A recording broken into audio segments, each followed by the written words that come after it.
Yeah, we'll still be here. But you get what I mean, though, Brody. Yeah. Playtime is ended. Oh, hello. Oh man, look at what it is. Alright, so...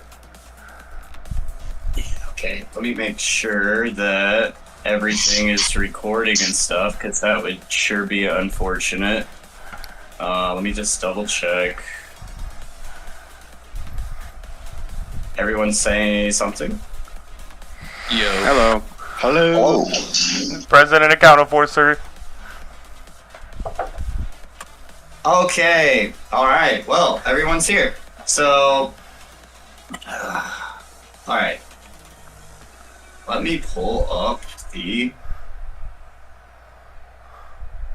And let me get my webcam working. Since I guess we're doing webcam too. Webcam.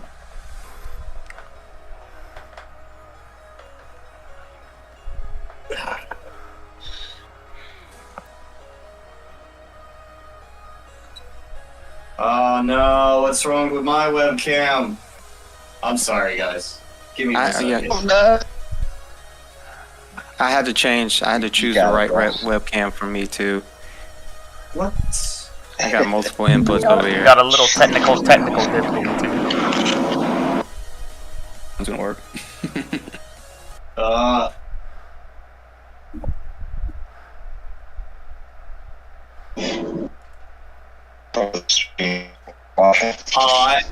I know what it is. I don't know if I can fix it right now.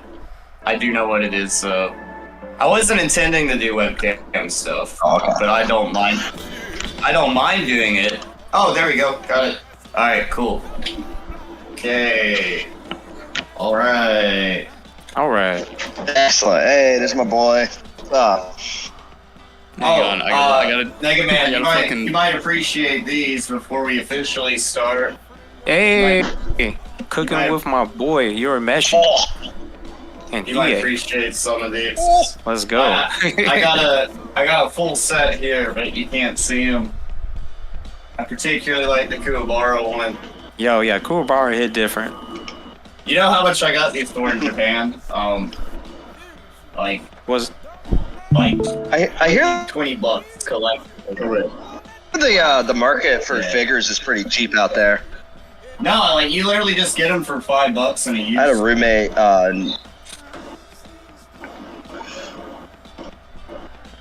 Or you cut out. Or, Yeah. Like a roommate of mine in Nashville. They would. They were ordering stuff like in bulk. I'm cutting out. Oh no! Do I need to turn up my volume? I can hear you fine. You're okay. I think it's just an internet usage thing. You seem to be losing bandwidth. Might be. Yeah, you're losing bandwidth. You're like your video's like literally freezing every second. Maybe it's all the cameras now. All the cameras, man. All right. Well, let's see. I guess I'm gonna. Let me dim some of that.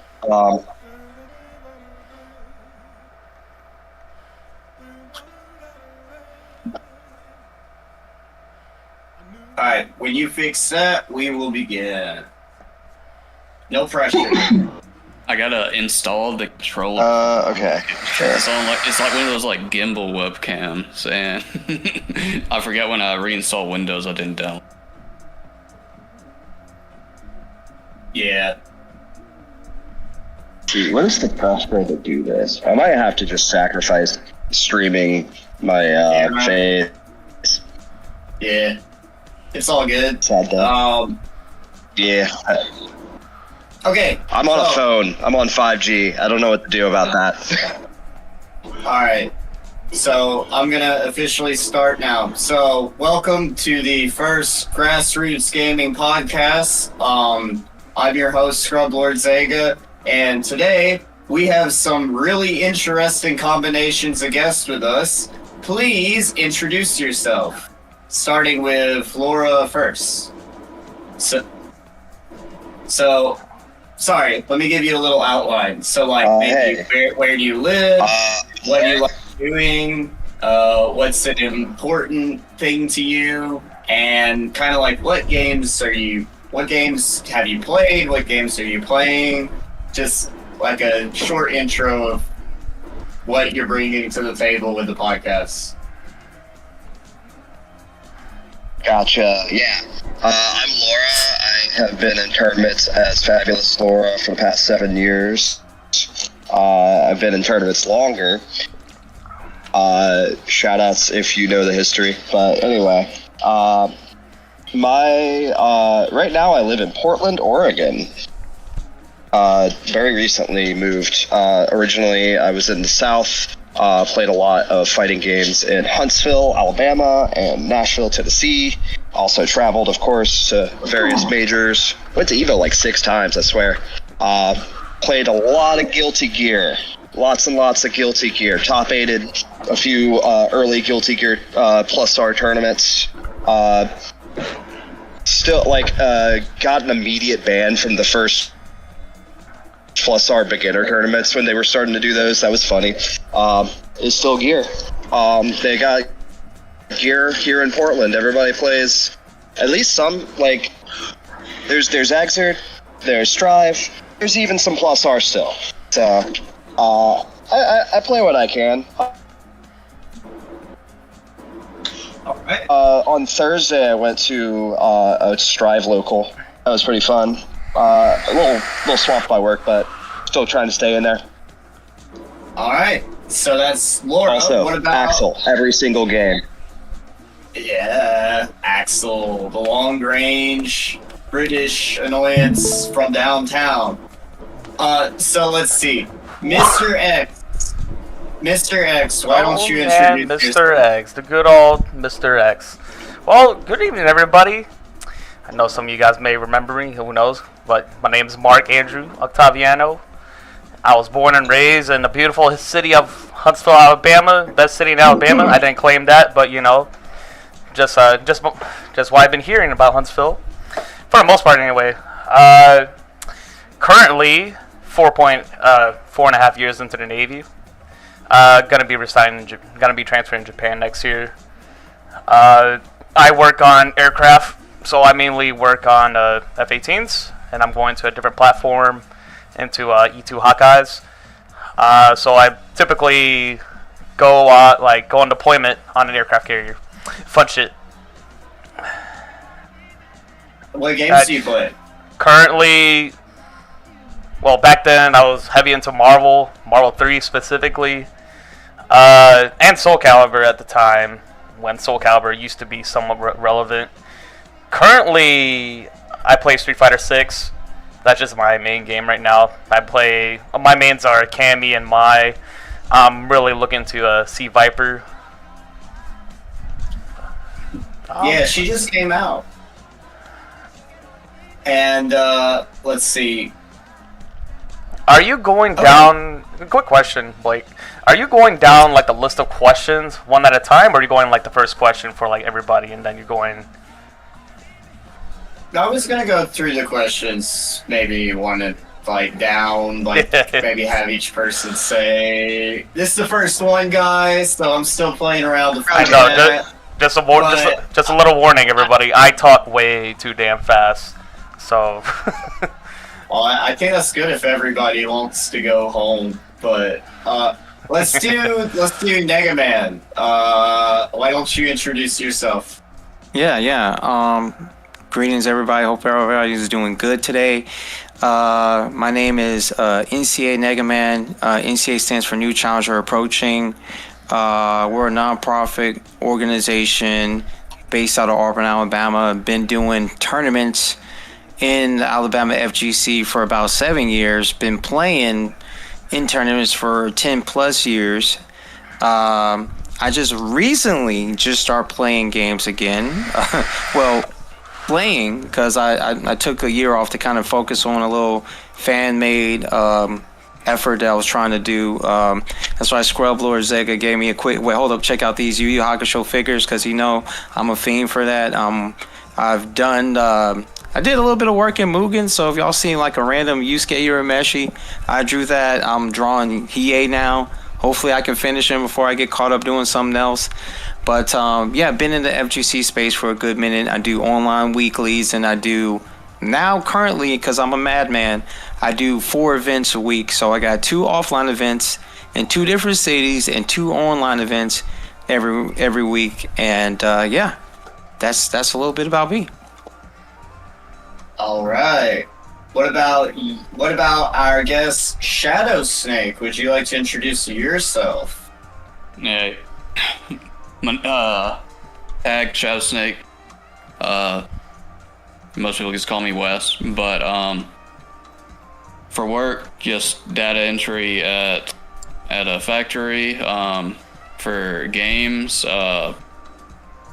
started in fighting games, still dabble in it, but at the current moment, mostly trying to pursue something in Counter-Strike. What else? That's basically it. Keep it short and sweet for me right now. That's okay. We'll have plenty of time to talk about hot takes later. Yeah. And you have brought a guest with you. You said his name was Sicko? Yeah, you could say that. Sick. The tag is 6 cents. My name's Josh. I'm from Pittsburgh, PA, born here. I've been in competitive Counter-Strike since early 2000s. So I think it's like 2005, 2006. I think one of the things that I'll probably give a little bit of the insight is, I don't know what everybody's ages are, but it seems like we're maybe pretty close than we would all like to admit. But yeah, in terms of I've played competitive CS to a pretty high level when I was younger. And the big thing that I would, kind of like to say is just like the difference in avenues that are open these days that weren't open. YouTube was just a thing. I'm on the team with Wesley. I probably haven't played competitive CS in probably, seriously close to 5+ years. So I've always played Counter-Strike. I've literally been playing for 20 years, whether it was casually, competitively, whatever it is. I've dabbled into Mortal Kombat over the years. Did a little bit of Rips Arena. Got my ass kicked, but it is what it is. But I've always just been, Apex Legends, anything to shoot, first-person shooters. That's really where my gist is. And fun fact, how I met Sick was from a friend who plays in tournaments for Mortal Kombat. Ran into him. What was it, online? Yeah, me and his friend Daniel. Daniel was, when I first started playing Mortal Kombat, relatively seriously, Daniel was one of the ones that genuinely helped out and taught me how to play at a decent level. And I never saw that man play Counter-Strike in my life. And then one day he's like, "Hey, do you want to be on a Counter-Strike team?" So me and Wes's meeting up was very random, but it's awesome. All right. I'm really curious to hear about that. I'm really glad you're here in particular because I think most of us are more fighting game oriented, and part of the discussion will be on esports and grassroots. So you could be kind of a bit more representative of the esports type side, but Snake has told me that Shadow Snake's kind of told me that Counter-Strike is a more grassroots esports community. It's somewhere in the middle because the community is super big for their esports side, but then every other aspect of it, prize pool and stuff, is all esports. Yeah. I can't wait to hear about it. I'm sorry, guys. I should have done my self-introduction first. That way I could have gave a template on how to do it, because it's our first one. And my name's Scrublord Zega. I'm a teacher. I'm supposed to show by demonstration. I'm a preschool teacher in Japan. I've been teaching English in Japan for 3 years. I'm originally from Huntsville, Alabama. I've played a very wide spectrum of fighting games, but I also was very competitive in League of Legends in college, and I actually kind of dropped out of college for a semester or two. Best game, by the way. Yeah. and I... Sorry, I'm not going to do that again. It's fine. My fault. Yeah. Good hell. Yeah, it's all good. I pursued League of Legends as a streamer for about a year. I made a little bit of money. I wasn't quite good enough to be pro, so I sort of understand where. Is it okay if I call you Josh? Yeah, absolutely. It's okay. I kind of relate to Josh in like putting the gloves up and then kind of bringing them back down. Because I tried to do that with League of Legends, and then I had to put them back up again because it's changed so much. So now I'm just kind of playing 2XKO a lot. I go to locals in Japan, and yeah, I've been in Japan for about 3 years and really having mixed feelings about it. Lots of good, lots of bad. Living in a foreign country will do that to you. But yeah, now I want to try and start doing this. So, let's see. Just to interrupt you right quick, Blake, I don't mind if you can use my government. I mean, just want to throw that out there. Okay. Yeah, I don't know. Me neither. I don't mind either. Okay. I got nothing to hide. All right. So let's see.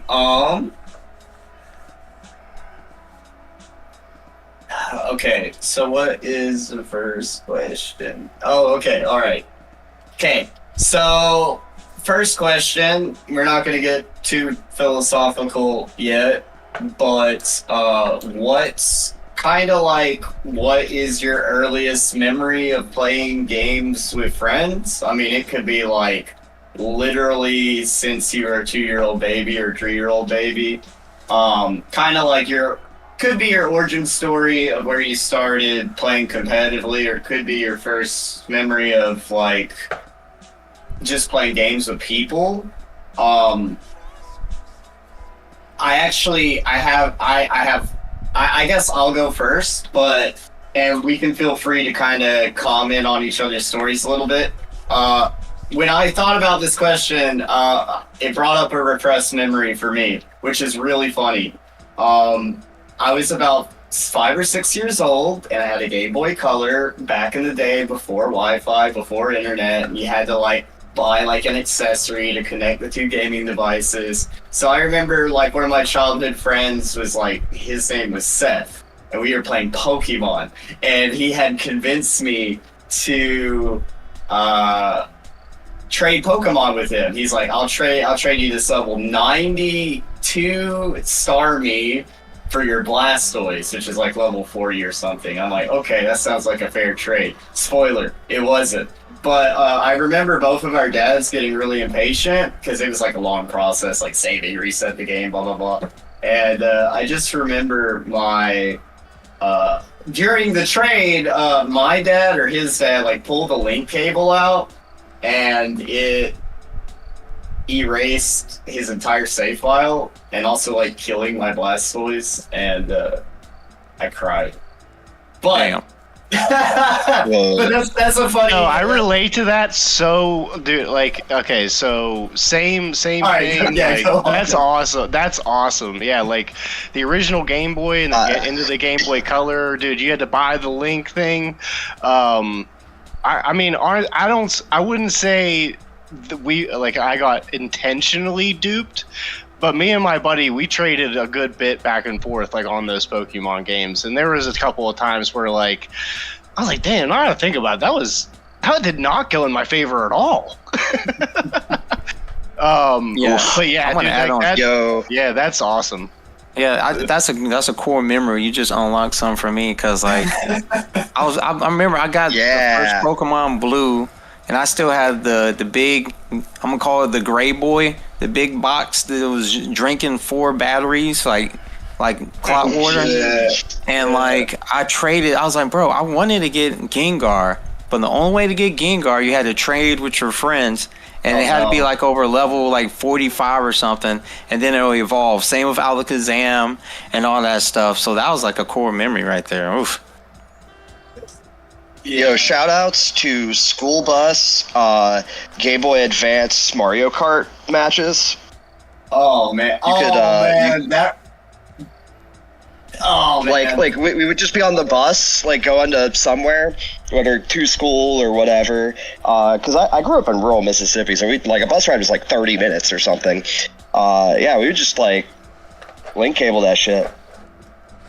Yeah, it's bringing a lot of stories, but I can't go on. I'll quickly drop my fighting game lore, I guess, my origin story, which is I had always played Smash Brothers like N64 Melee by myself, and I have 2 memories actually. I have to bring something else up. I remember my very first tournament. I was like 12-year-old kid, like 10 years old or 12 years old. I entered at some anime con and thought I was like hot shit at Melee, and I think I got like Captain Falcon kneed like 16 times by one guy, and it like shattered me. And I do remember like crying about that because I was like 10 or something.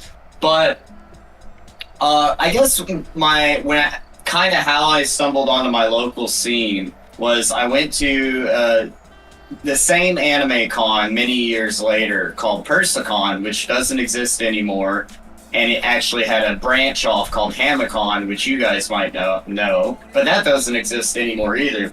But anyway, Persicon, which was done by Xfury Milk, like Adam Perry, we talked about him earlier. So there was like this player from California, and it was Super Smash Brothers Brawl, and he was like really cocky, and he's like, I play with Mewtwo King, I play with these like professional Brawl players, I'm really good. And he was complaining about the rules of the tournament because they weren't like officially Brawl sanctioned rules.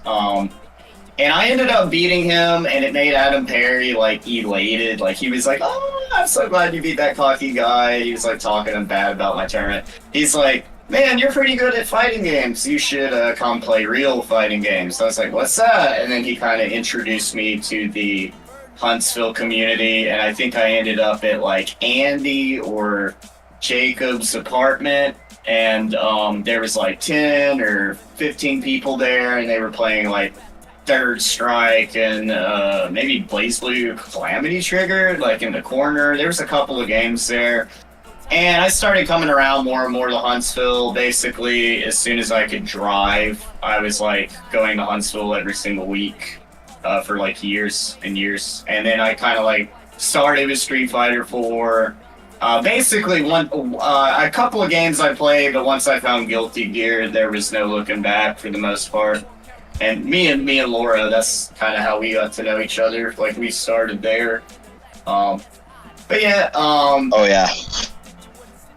Laura, do you want to add? I guess Laura, do you want to go? Yeah, many memories. Yeah. Do you want to drop a memory of the community or whatever? Yeah. So shout outs to the Auburn Game Room. Oh yeah. For discovering competitive fighting games. I was hanging out there because they had like a PlayStation 3 set up and Marvel 2 and Tekken 5 and Tekken 6 and other random games like that. And I was just like, I would spend time between classes there. I lived on campus at the time. I was not like the worst, and they invited me to go to an apartment to play Street Fighter and also just like hang out. That's a lot of like just core like memories of becoming an adult. Honestly, there were a lot of good bits. What is Raph's tag now. It used to be Dick Slicer, but I think we had to censor it. I think it's like Crazy Chicken. Yeah, we're esports now, so everybody has to change my name. They're Shaft Shout outs to Greg's name from South Alabama. Yeah, I don't know if he's still playing. I don't know. Sorry. Laura, is it still D Slicer? I know I've seen him use Crazy Chicken Chef in some places, but yeah.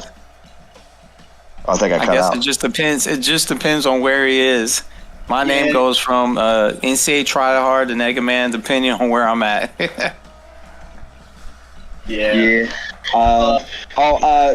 Blake related memory though. I remember Blake when he was still not quite an adult, hanging out in the community, and his dad coming to pick him up. Oh God. From a hangout on New Year's Eve. He's dedicated kid. Oh God. Was that at Jeff's house?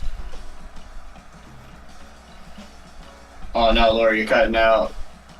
Yeah, that was Jeff's house. Jeff's house. I remember that. Sorry.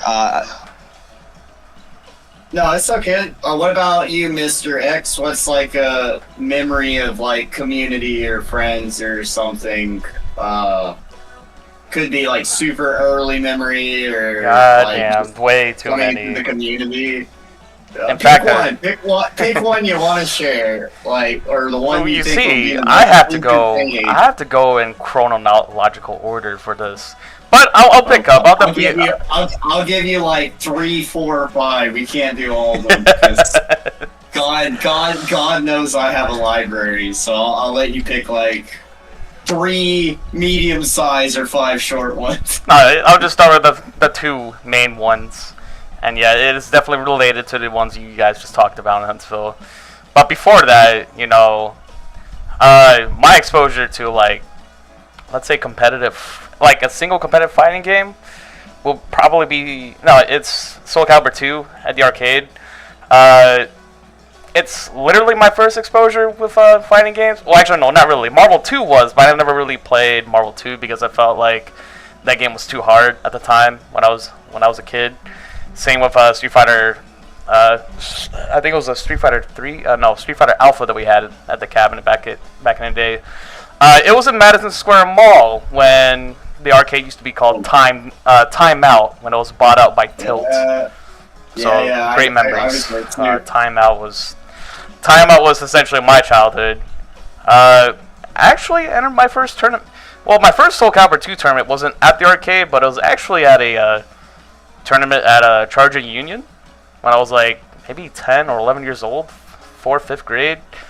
And funny enough, I was actually playing on a mod stick. Like, I actually started using a mod stick back then because my brother owned one. And because he had a buddy of mine that owned like 2 mod sticks, and he just basically lent us one. And my brother at the time was still trying to play Marvel 2 on the Dreamcast. He actually picked up Team Clockwork, which is, for those of you who don't know, Strider Sentinel Doom. One of the most, rush down and lock down teams in that game, but also very risky. That's pretty much with like the timeout days. I'm not going to go any further than that because there's too much after that. Now, fast forward, going into like middle and high school, going to the deep. I believe, I have a feeling that I met Blake like way back, during like when he was talking about the Persicon Hamicon days, maybe like an 08, 09 potentially. Oh God, that is possible. And then the thing is, I think I might know the person you were talking about with like some guy from California playing Brawl. I think he was playing Wolf at the time, if I'm not mistaken. Oh, his name was Clink. He also played Dota 2, actually.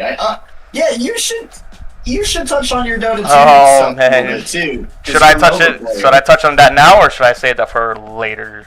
No, let me save that for later. Let me save that for later. Because there's a lot of time, and I don't want to take a lot of time from everybody else. But I just want to talk about, like, the Deep Saga.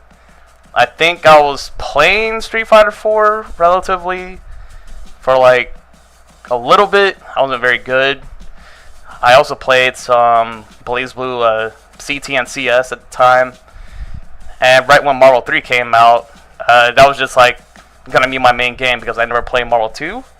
So I just had, Marvel 3 to like make it up. A buddy of mine, his name's Brian Seth Johnson. Me and him used to play a lot online together, and he used to fucking body my ass.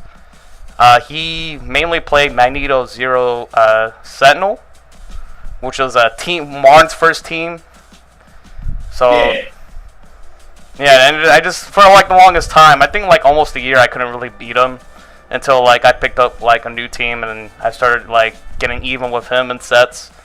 And we actually did like several money matches together to see like, who's been keeping up. I mean, obviously he's fallen off. He doesn't play very much because I think around the time he started teaching dancing, so I kind of just gone ahead. Yeah, and right one. And I think like I'm gonna make this right quick, but like I think my first time coming to the Deep was like right after. No, it was actually around March. It was like I met these two guys at a tournament. It was my first Marvel 3 tournament at the time. It was near, it was by the Shoe Carnival on University. I can't remember the name of the venue, but yeah. These two kids, near and dear to my heart, which is Daniel and Damien. Yeah. So yeah, that's where I met them for the first time, and I got second against Daniel. And funny enough, I mean, and it's funny because like my team was shit back in the day. I played fucking Dante Sentinel Phoenix, which is kind of like a meme team, because it was just it was just like nothing was good on that team besides Phoenix Anchor, because Phoenix Anchor on Vanilla Marvel 3 used to be like stupid broken. So I tried to abuse that, but I lost because like I tried using a sub team because that was like my first time picking up Zero around the time because of my buddy Seth. So I was like, well, I tried, guys. And then that's when I started, and then that's when I'm gonna conclude. Then that's when I started going to the Deep because like they told me about it. I was like, oh yeah, I should just start going there. And then I do remember a whole period of me going to the Deep for like without not showing up on a Thursday, like a whole year straight until that time. But that's just pretty much it. Yeah. You definitely play a ton of Marvel 3. And it seems to be like a lot of your earliest memories. Yes, Laura? I have a distinct memory of taking a picture of Mr. X with Clockwork at a final round. Oh my god! We went to play Marvel 3. Final rounds the whole time. I think I drove you there. I don't know if we have time to get into final round. Shadow Snake, what about your origin or like experience? Because you said Counter-Strike for you, right? So like, what is your earliest like competitive thing? So I would say I have two. One is with shooters, and the other one is with fighting games. The one with shooters, the earliest was back in 360 Halo 3 days. Oh yeah. Basically, it was like me, the guy that I met sick from, Daniel. Me, him, and some other people were played Halo. That went all the way up till like Halo 4, and then after that, around that time, it might have been Halo 4. It might have been a little bit before. At some point, that same guy and some other people were like, hey, you should get Tekken Tag 2. And that's where the whole fighting game one started. And played with them for a good bit. And then I was like, alright, well, I'm getting this like competitive drive. I want to play against some other people that's better. And that eventually led into where going to Huntsville, and the first two people that greeted me were Laura and Taj. And I'm trying to think what was I think. Oh, yes. One of the first. Huh? Sorry, quick question: was Stallion around or Shay around at that time? Yes, but he did. I'm just saying, like the first two people that Okay, yeah, that initially talked to me. Like Yeah. basically, like me walking up and someone just being like, "Hey, what's up?" Yeah. But Yeah. and then Was it this, like this was when it was at the college, like on the second floor, and Oh, Smash was okay. inside Yeah, the that room, might have and- been. Yeah. There was a couple of tournaments I ran specifically there. I remember. Yeah. But then it was like the first actual like somewhat decent tournament, which I still have one of the like was it like cardboard things right next to me is the was it the Conquest thing from Red Bull. Yeah. I remember they were involved a little bit with Huntsville community stuff. That's basically it. I want to say for fighting games, and then for shooters, CS. I didn't really get into the community that much. It was just more so just I liked how the game looked. I liked how it played, and And a lot of people who played it weren't that talkative. Like they would invite me to games and stuff, but that was it. They just play games, and then the moment the game was done, they would dip. So it was mainly just like whatever shooter I was playing at the time, and then the fighting games was where like the community really sat in for me. All right. What about Negaman? Well, very interesting. Me and you have some similar origin stories. I see a lot of fighting game players start out with Smash Brothers, and then you just kind of get guided over to like the true deep sweaty side. And Smash Bros is just as sweaty, but when you're a kid, you know, it's just you and your buddies. So earliest fighting game memory, I've been playing fighting games like Street Fighter 2 since I was a little twerp way back on the Super Nintendo, way back in the day. And first true fighting game experience it was when Marvel vs. Capcom came out, and we had this arcade in town, and it was called Aladdin's Castle. And like, you know, all the adults would be playing Marvel, and you know, you want to play the game because you see Mega Man and Ryu as a kid, so you're super excited. You put your cord over there, and then a guy hits you with an infinite, right? And they say, "Hey, get out of the way, kid." I'm like, you know, that was my first true backhand to the FGC. I didn't know then, but as an adult, we had this store in Auburn called Hastings, and Hastings hosted a Smash Brothers tournament. So I didn't know anything about the FGC, I didn't know anything about like the FGC in my area. I did see this show called True Life. I'm a Professional Gamer on MTV way back when. So yeah, there you go. If you want to date me, like that's my age.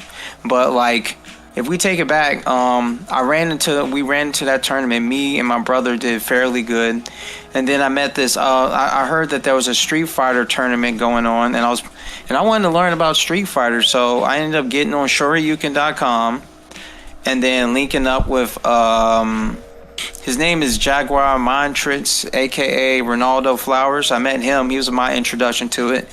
And there's this group called GT South Gaming in Montgomery, Alabama. And they did their very first introductory fighting game tournament. And then, like, me and my brothers, we go up there, and I see this guy walking around and has this cameraman following him. I'm like, oh, yo, who's this guy? And his name was Nice One. So he's just like walking around peeping, looking. He's like, oh, these guys kind of nice. Okay, oh, you play guy? Okay, cool. So he then proceeds to beat the shit out of us and then tell us to come back up to, hey, man, oh, you guys in Tuskegee? Hey, we playing Auburn. You need to go up there and play with us. So I end up getting bounced from Auburn to Montgomery and then bounced to Montgomery. And then my true, like, major experience was at Final Round. Like, this was, like, old FGC. So it was... Man, it was crazy. I mean, the core memory, and I'm gonna pass the mic after this. Core memory for Final Round, Larry was mad that they had to spend like maybe like $300 spraying all this Febreze and stuff like that. So they were like pissed. So he's like, all right, everybody line up. Everybody line up right now. I'm smell checking you. I'm smell checking you right now. You ain't, if you stink, I'm yanking your badge off. I'm yanking your badge off and you're going back. I'm calling you out. Make sure you bathe. He's not kidding. He's not kidding. That happened. Holy moly. So like, that's why we are like in line, and then this kid walks over and he's like, hell no, boom, rip it off, go back up there. You'll get it back once you smell good. I said, damn. So that was like the true, like, that was like, I was like, dang, this is what the FGC is, man. They calling kids out. It's crazy. So yeah, but I've been around ever since, man. All right. End the podcast. That's all we need. Cut it. There it is. There's what. That's great. $300 on deodorant is. I'm glad I. It was just like Febreze, man. They're like, yo, we sprayed like 40 bottles of Febreze last night. It's stinking here, man. Like, you know, it gets real sweaty. Like back in the day. Like, this is Street Fighter 4, like Super Street Fighter 4. I was in a pool. Oh yeah. I was in a pool with, it was dang, what's his name? He was the Dawson player. He got sponsored by Bud Light. T.S. Saban? Not T.S. Saban, the other guy. He's Filipino champ. Filipino champ, yeah, Filipino champ. There's only two of them. There's only two players. Yeah, that's why I said the other guy. yeah, Filipino champ was over there, and he was mad. Like, he was acting, you know, this is like, they were toxic, they were acting like super Hollywood. He's like, man, you guys get out of my way, la la la, all this other stuff. And then he ended up playing like Maurice. And or my bad, Nice One, and then Nice One like beat him, and then Alabama like popped off and stuff like. He said, "Man, fuck this game, man, I'm out." And he just like walks out, leave, and it was hilarious, man. Those moments, man, it's so different now. Yeah, we are going to talk about how it's different now. I have one more talk about his competitive side, 6 cents. What's kind of your origin story to groups or communities? Yeah, so first thing I would say, hopefully I'm not dating myself too much with this first one. So I have two. One was like the really early. So the first memory I really have of like you know, genuinely routine competitively playing a game against people were like, you know, local kids that were in my neighborhood. We would play Sega. And a lot of names are going to sound familiar, but like genuinely the first version of Mortal Kombat, Street Fighter, all those, like there was 10 other different little fighting games back then I remember playing. And it was always, again, it was like the introduction of like just getting super competitive. Like we'd end up like throwing fists and shit, man, you know? So like, yeah, they go, my competitive...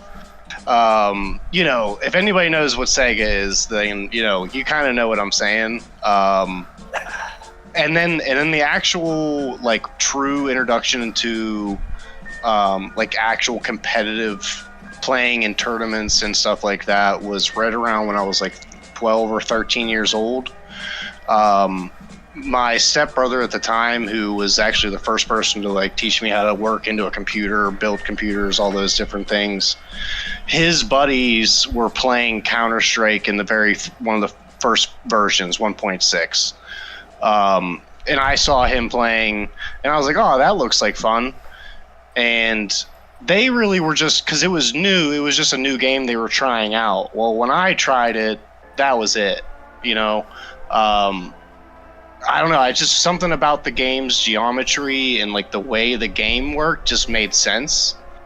So it didn't take long for it to just sink. Like I was constantly just trying to figure out how do I get better, as well as once I figured out there were like teams that played, you know, that's like the big thing I think that's, you know, we can get into later that's different from now to then is the how easy it is to find people, which it wasn't then. And what's, you know, the big thing I would say I would want to talk about is like how I had to find a team. And I think that's what maybe is a little bit different from all your stories, is because fighting games are all individual. I'm not saying like, there's not a community of people and people help, because that's definitely true, but I genuinely had to find four other people when I'm 13 years old to get online and coordinate and play in tournaments and all this other stuff, right? Where like we just got off a dial-up internet, you know what I'm saying? Yeah. So the way I had to find teams and players, it was, if anybody knows what LimeWire is, like illegally downloading music. Everybody raise your hand. Yeah, come on. Raise his hand. Yep, those were the days. Everybody raise your hand. So it was something very similar to that, like some type of little third-party application, like almost dark web type feel to it, that you just had to go to this little forum chat room and like make posts and respond to posts. You never knew who you were going to be talking to. Well, we had a bit of that going on with Shoryuken in some way, but once we wanted to level up fighting game wise. But I mean, the thing is, we don't require an internet connection though. Once you just say, hey, do you want to meet up in downtown Birmingham? And it's what's crazy again, it's like, I remember when I'm like 12, 13 years old, and like I actually found, I was really lucky back then to find the players that I did. And that's one of the reasons I was so successful at fucking 14 years old. But I remember asking my dad, like, we had to buy, like, you had to pay for your own dedicated server to play the matches on for the tournaments. Like, they didn't give you, like, now, like, it's Face It, you have servers, it's there, right? You would have to get the server. So my dad was like, hey, Dad, I need this server. You got to pay, like, $70 a month for this server, right? I mean, there were less expensive ones, but I'm like, nah, fuck that, And my stepbrother at the time, he would have to like literally input the config himself, like the scrim config, all the settings would have to be him. Somebody had to get in there and actually put it in the server itself.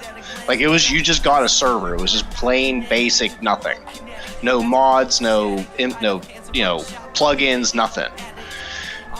So again, I'm really lucky about with my, I had my brother there to really, again, his friends weren't really playing that game. And once he realized that like not only was I putting the effort in, I was like genuinely, I was better than anybody else that I was coming across in any public server.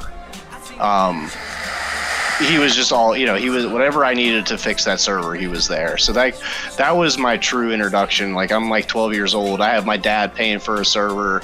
I'm finding players through the freaking dark web, and my stepbrother's putting a config in a server for me. And then it just took off from there, man. I remember, so Wes, you'll kind of understand what I'm saying here. Like that we get a 2D viewer of the map, that we can like sketch things and put little paint marks on, you know what I mean? I remember being in high school and literally trying to draw the layout of the maps from memory on a piece of paper so I can try to strategically think about things in my head. So, just to, like how different things are now, like, that's my earliest memory. I have a super quick question. Was Counter-Strike your first shooter? Because you said after I tried Counter-Strike, that was it. So I kind of want to know if that was your first shooter or... I played honestly, in terms of like playing anything on a routine basis, I would say 100%. I mean, I dabbled into like one of the Call of Duty, like PlayStation 2, like GoldenEye was dude, shit, man, you're taking me back. GoldenEye is the shit.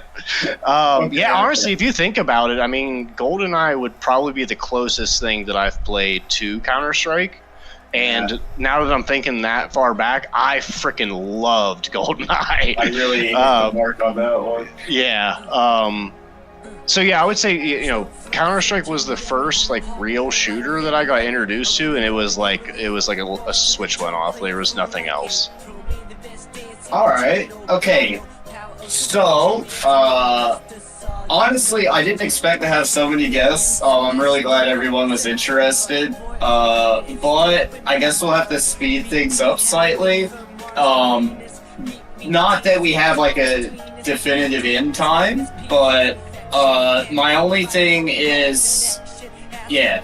So this is going to be more of a group. This is going to be more of like a open to everybody group kind of thing now, since we sort of gotten to know each other a little bit and we kind of know where we're coming from, what angles, what perspectives. We got some MOBA players here.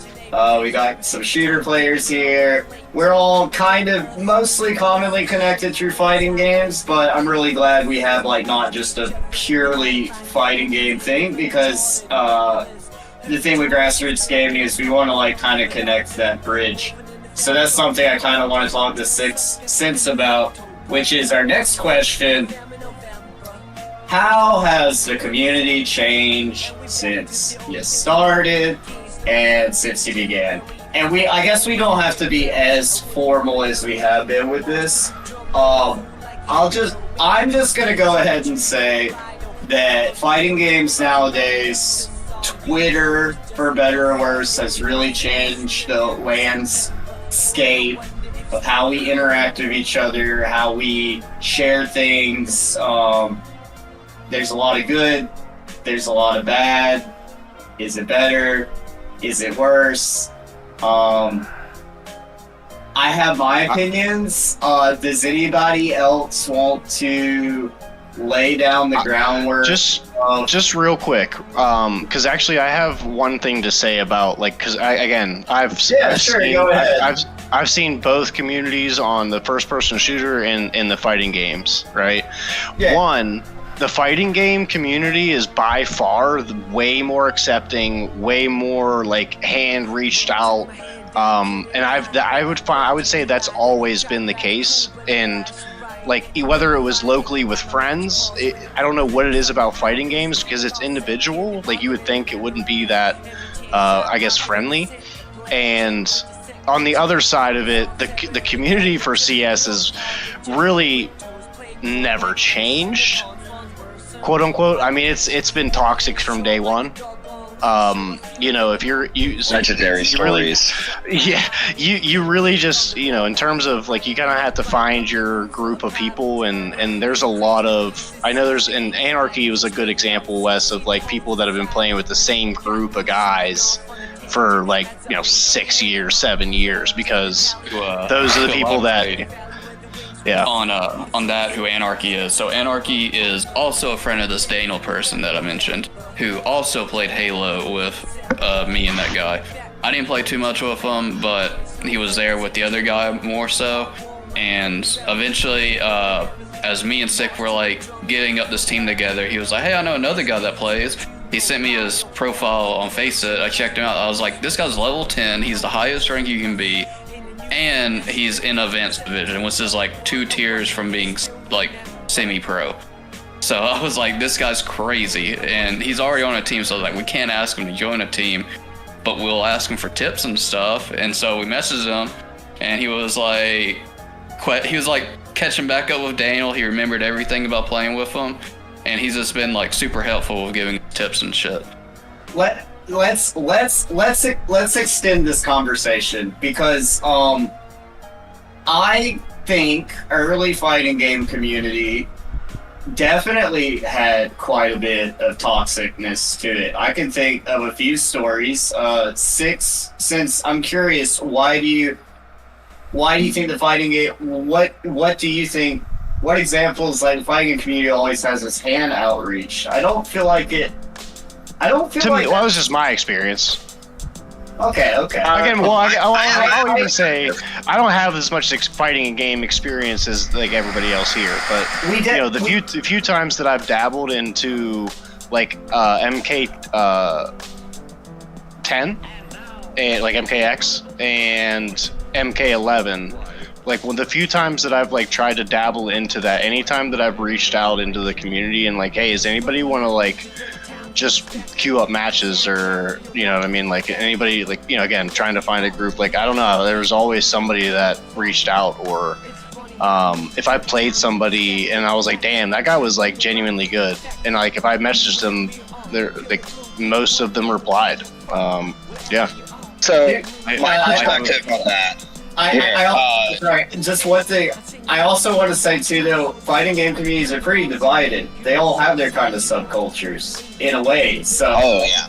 Yeah, That's what I was going to go into a little bit. I do want to make one quick comment about that real quick, about the whole, sorry. I'll make it really quick. So I think the reason why the difference with the CS feels more toxic today and fighting games don't is because I feel like for CS, you play a match with a team or whatever, you don't really sit next to the other team, you don't really talk to them, game's done over with, you go next. For fighting games, if it's you're literally face to face, you're literally shoulder to shoulder with them. And not only that, it's a one-on-one, so you get to understand the person a little bit more personal. Yeah, I can see that. And even with that, even if it's personal, it can be personal in a toxic manner too. Like you can, like, for example, and I was just while we were talking, I just checked one of my tournaments. Pork Chop just entered my Tekken tournament, and if you know Pork Chop does the same thing. Yeah. Once he starts winning, see, I'm gonna knock the camera back, but once he starts winning, starts rocking like that, looking at you, right? That's an uncomfortable feeling, all right? I don't want you fighting me and then rocking in my face like that, because I'm a fight, right? So, but that's old school FGC. Like old school FGC was like very, very toxic, man. Like arcade culture in itself. You beating a man out of his money. He lost 25 cents because he lost his game. Now he gotta pay, and you over here, So that's the culture. I've heard. I was gonna say, yeah. Yeah, Laura. The modern fighting game, like reaching a hand out, that's modern. Everything I have experienced, everything I've heard so many stories of like people getting into fist fights. There's a guy in Tennessee, his name's Eugene. He played. The second you said Tennessee and fist fights, I knew it was gonna be that. So the story with Eugene. I knew him first in Street Fighter 4. He played El Fuerte in the most annoying fucking way possible. But he would also just like say random shit while he was playing. Like he'd be like hitting you with the fucking Fierce Infinite, and he'd be just going on like Beyonce. It's like, what are you doing? But apparently he used to be way more toxic until he was playing in an arcade. He went up to somebody playing on a Marble 1 cab, and he hit him with the War Machine, Gold War Machine bullshit. And then this guy goes to a batting cage that's like near the arcade, like attached to the arcade, grabs a bat, hits him over the head with it. Jesus. That's why that culture changed. Wild. I've heard of people like getting in fist fights or even pulling out knives over Marvel 2.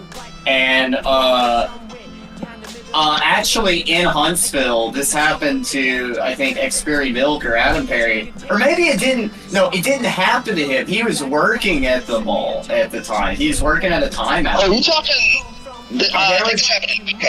There was a money match. And there was a player in our local area that still plays today named Nikos, and he beat this guy like the second tournament in the finals. And the guy pushed him to the ground and tried to drop a freaking coin changer machine on him. Like, wait a minute, I think I heard about this story. I think I know who it was. And he ran off and never returned again. Like he might have even went out of town. But yeah, I literally think that's borderline like murder because a changing machine that's gonna squash. That's wild. Yeah, no, that weighs easily a ton, like, or at least 500 pounds, something like that. And just like my next toxic story, this included me. All right, and this was when I was playing. Okay. First of all, Pork Chop, if you see this, you still the homie. Appreciate you for coming to all my tournaments. Don't leave. But this ain't about him. This is okay. So I'm playing Street Fighter 4, just like back in the day, and this person. And have y'all ever seen? And I'm gonna call her out because it is what it is. Y'all remember that old FGC meme? I think it had like Shin Blade and that Girl comes and grab him. He's like, yo, We were. That was. Oh my God, Literally us. Jesus. You know that. Literally, me and You know that was our team. You know, Laura was the one. It was Laura. I had literally just lost a shin blade when that happened. It was us. oh wow, You didn't know? that's great. You didn't know? To be fair, I was under a different name. Small fucking world, bro. no. I knew. We were. Shadow Snake was also going to talk about. Shadow Snake asked me a question earlier this week on DM Discord. He said, "What if that meme happened today versus back then? Like, what would it Specifically, like in one of those the 2xKO tournaments, because League of Legends is even more like Oh no! about like Listen, the general like back end of that nobody saw in the video was pretty bad. Like people did not treat Sarah very well after that, and on top of that, they were kind of weird to Shinblade. I think Shinblade does not like it thinking about that either. I might have to censor her government since that's such a bad. I don't know her gamer tag, but I'm gonna tell you my experience with her. Personally, I'm a pretty nice guy. I don't start shit. I only talk shit to my friends who know me. But if you don't know me, I'm typically pretty chill. So I was at a friend's house and we were all playing Street Fighter, and I was playing with this player whose gamer tag I do not know. And I'm playing an arcade stick. My sticks, I'm like slapping my buttons. I'm a Gen player, so I'm like sliding my hand, trying to get all these like mashing in. My mashing in to do my like multiple slaps or whatever. And we playing a set, and then she's like, "Yo, you need to stop hitting your button so hard." I'm like, "What are you talking about? I'm just playing the game." You know how like in between matches you want to try to hit your buttons, just to kind of clear your mind and la. So I win, I beat her again, and she's like, "You need to stop hitting your fucking button so hard." I said, "What's wrong with you?" She's like, "You just like," she grabs my stick like this, and you're just going crazy on your buttons. I'm like, "Yo, I'm just trying to play. I thought we was cool. I didn't know it was like this over here." So yeah. I could see that. She had some temperamental issues. Yeah, that was a crash out. That was like one of those crash out things. And I'm a pretty chill guy. You won't really be hearing me talk shit unless I'm talking shit to my friends about it. Because you never know how somebody's going to take it. You know what I'm saying? And like. And that's just like one. My gamer that's one of those examples. Yeah, my gamer tag was Trevor Zega, and I definitely didn't understand the people that know me and people don't know me. So in my early days, I kind of talked shit to everyone, and that was in bad taste. But that was a part of growing up, and I think a lot of FGC people kind of grew up. Sixth Sense, I have to bring it back to you. After you hearing all this nonsense, do you still think Counter-Strike was more toxic or less toxic? Like, I would say, take on this now. I mean, again, we in Counter-Strike, right, it's more like the E side of it. It's all emotion at that point. It's never physical because nobody can actually get physical, right? I mean, I would say, if it was out of LAN at that point and some shit went down, or like, I mean, there's always shit talking, right? So I would say it sounds about the same type of shit, and I'm sure if there were people in the same room saying the same shit, there probably were some fists going to be thrown. I guess what I will say on it now, but the Counter-Strike community itself has gotten better. I think again, Counter-Strike got lucky on being one of the bigger esports and bigger funded. But I also think they found the importance of like trying to get younger people still into the game. They realized that if they want this game to stay the way it is, they can't just, we have me, aged people that are still playing professionally. Like if it's going to go anywhere, like that's not going to be forever. So it's definitely, I think it's definitely gotten better in that aspect of, you know, it's definitely, I mean, just in terms of technology wise, obviously easier to find people and get grouped up and get, you know, your aspirations aligned with certain people. But you know, I think it's still just as toxic as it always was, you know, team to team. I have to touch on Mr. X now because he hasn't said anything in a while. Yeah, I've Mr. been kind of more or less reserved. Mr. X, you gotta tell me how Dota 2 compares to all this because you have a Dota- ton of Dota 2 experience. I want to So, say, like, what's worse, early fighting game or Dota 2, or you know? Because what about your Dota 2 background on that? so I want to keep Dota 2, well, Dota as a whole, you know, short and simple because it kind of relates to like what everybody has said so far. Because I've been playing since like, you know, the Warcraft 3 days when it was still like a mod and not an official game. You know, transitioning into like, you know, Dota 2 on Steam, you know, which was a I want to say not developed by Valve, maybe helped. You're carbon dated. Yeah. Ice Frog definitely was on the team. It's just that like Valve was just like, here's a bunch of money. You make a game people play. Oh, right. Oh yeah, they did that with a whole bunch of games around that time because they did that with CS:GO. CS:GO wasn't originally made by Valve. They just funded a team to make it, and they were like, all right, hand it over. Wait, Yeah. let me make it a little more directed because I actually have a friend that's been playing Dota since, you know, forever ago, and my friend told me, because when I invited my friend to play League of Legends at the beginning, like season 1, he's like, oh, I have to like optimize my character before I play. And I'm like, what are you talking, what the heck are you talking about? And he's like, well, I'm a Dota player, and in Dota, because it's the private servers, if you're bad, people just ban you from even being able to play the game, which is pretty toxic. Is that true? Like back in those days or whatever? Like, did people just ban you for being bad?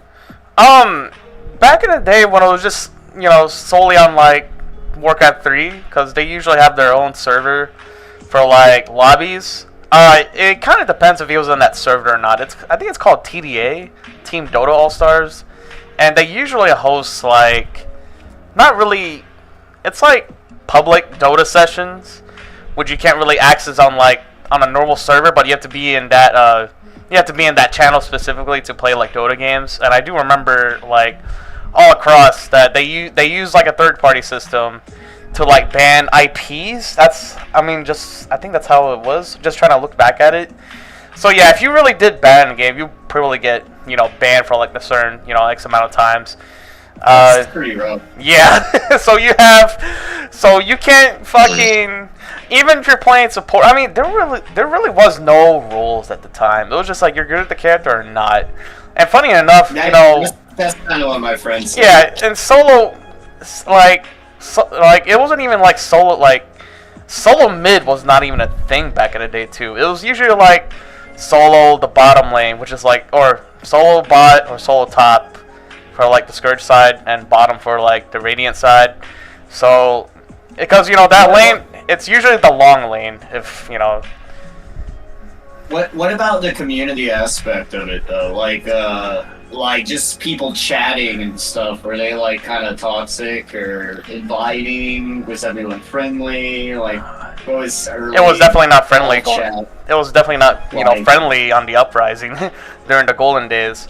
But no, more or less, I just feel like, you know, what everybody has talked about so far, you know, in this podcast. I think everybody, and I think I'm just gonna throw fighting games in there too because it is somewhat relatable. I think like nowadays, people are just like more, you know, open hands. Like I've seen a bunch of like, I even interact with like a bunch of new people like on Street Fighter on the Twitter side, at least for the most part. So yeah, I guess that's gonna kind of get into our discussion, which I guess is the main thing we're talking about. Right. I'll just go ahead and get into it. Where do you guys think, like, so So right now, the fighting game space has been bought out basically by the Saudi Arabia government, which is great in some ways because like it's injecting a bunch of money into the scene. But at the same time, fighting games has always been basically independently owned, and it's like not anymore. Like as far as like I guess like our official side. Now, I think fighting games will always kind of be grassroots just because of the nature of offline. But, like, where do you guys think the identity kind of starts changing from people, like, from the community to just the corporate side? Because, like, my 2 cents is that people that are at the tippy top, if they just have very little sensibility of what's going on at a ground level or from like a player's perspective, if they have like no sense of that, then in my opinion, it's kind of gotten to esports because I feel like a good example is something I think about is Jabali from CEO, because he's still kind of, even though he's like a huge organizer, he's still kind of a player at heart. Because I saw him at Evo Japan, and was still talking about his pools, the Street Fighter 6. So he can, even though he's a big event organizer, he still very much comes from the place of a player. And most of us are on the really grassroots level. I think all of us are on the grassroots level.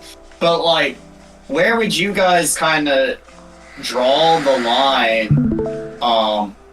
Where should the community kind of be concerned about things becoming like too regulated, too corporate, too business-like? Because I think as a fighting game community, we're kind of starting to approach that point.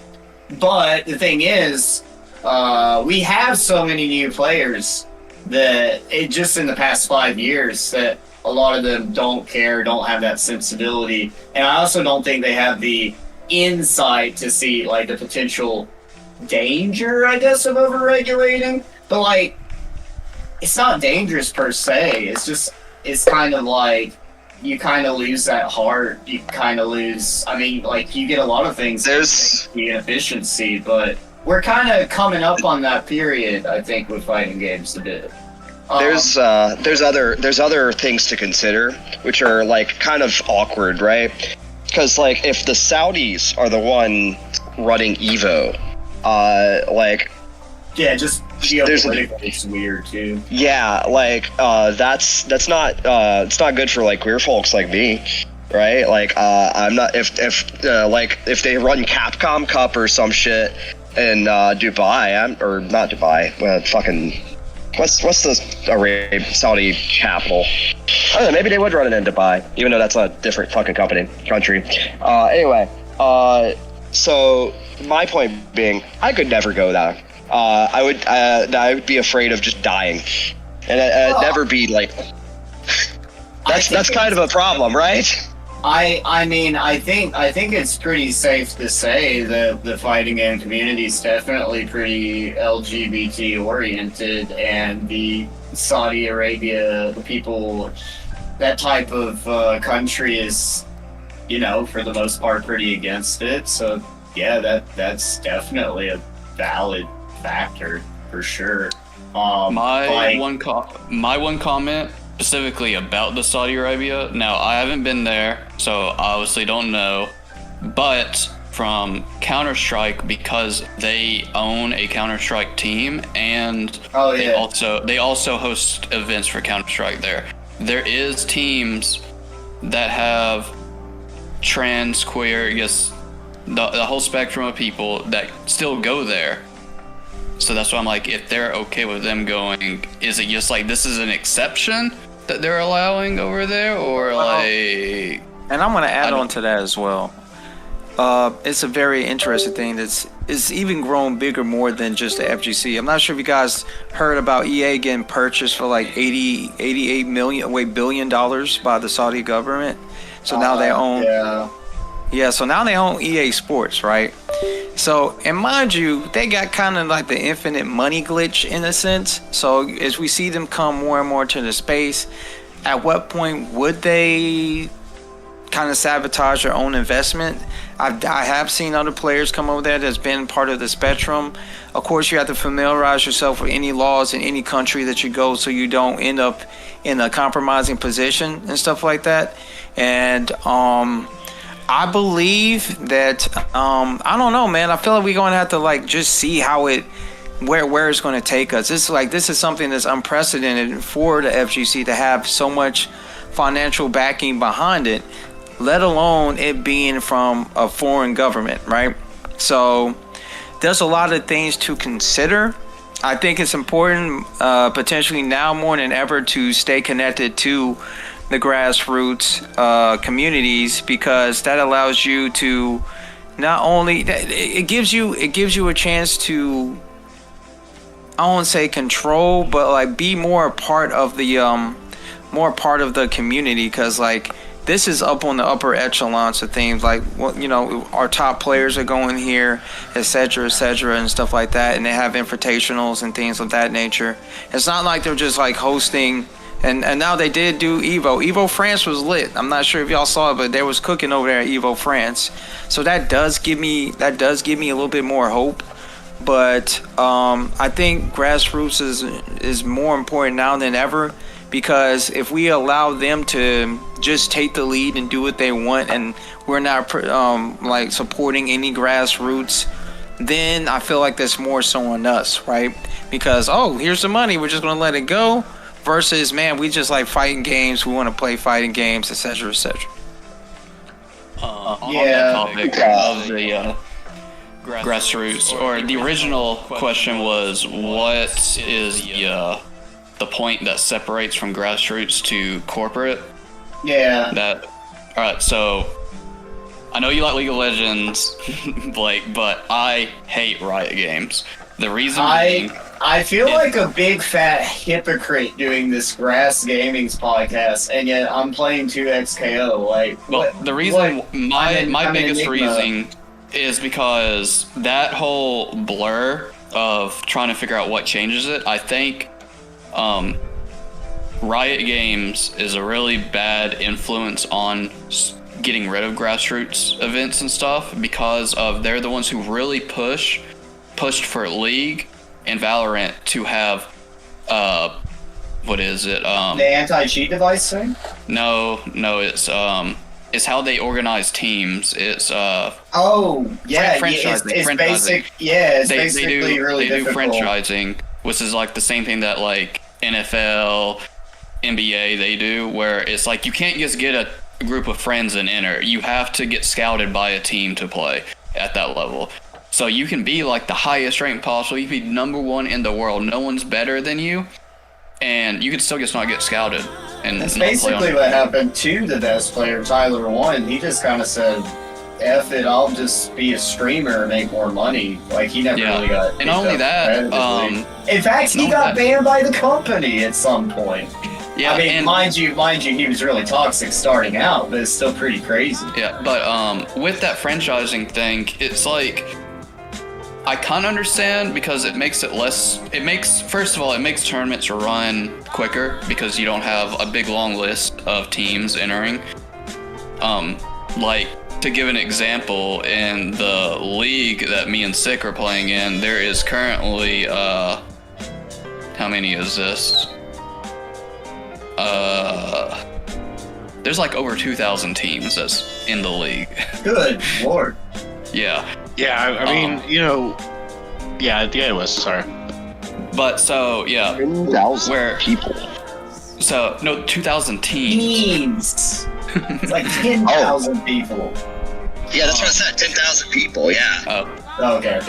But with franchising, I feel like not only hurts the grassroots thing, and it makes the whole competitive scene less supportive by the community, I feel it can also just straight out hurt the funding of the game because of the comparison between both League and Dota and Valorant and CS. Dota, I feel, is a little exception because it does have the international charity fund where, you buy a skin or whatever, it goes towards the major. That's really cool. I like that about Dota. Their battle pass goes directly to the payout. CS has similar things. It's with the tournament sticker capsules. I know Dota also has stickers, but basically CS sticker capsules is the team's logo. So like say if you got a team of 5 people and you made it to the major, you had whatever custom logo you made, it could be put into the game forever. And then everyone that made it to the major, their signatures are also within the sticker capsule, which people can put on their guns or whatever. And all this money is split between the team, the players, the tournament, and Valve. Where with franchising, there's no community funding. So it's just straight whatever sponsor money that Riot gets to go towards the tournament or that they decide to give.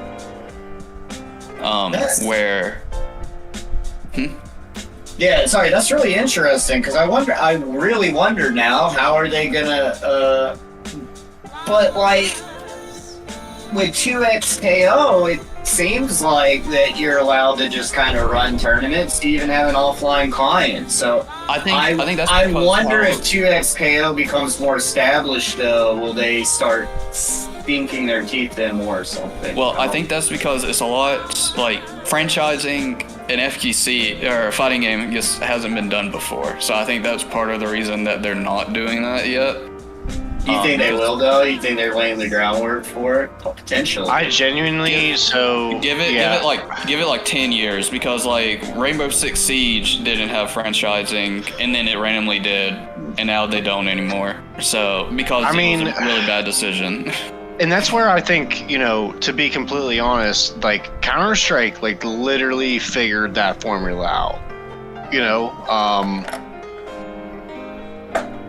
And I would say keep and on the fighting game and the Saudis getting involved, I genuinely feel like, what they've done in Counter-Strike has been, all they've done is just add money. They've kept the franchising out of it. You know what I mean? Like kind of to Wes's point, there's still a huge drive right now, like not 2 years ago, right this second, there's a huge drive for the common Joe who thinks that they're decent at Counter-Strike to try and push his way up to the top. You can have those Cinderella stories of these dudes from frickin' Arkansas, frickin' in the middle of nowhere, made the major. I need to talk about 2 instances. All right, yeah, you're good.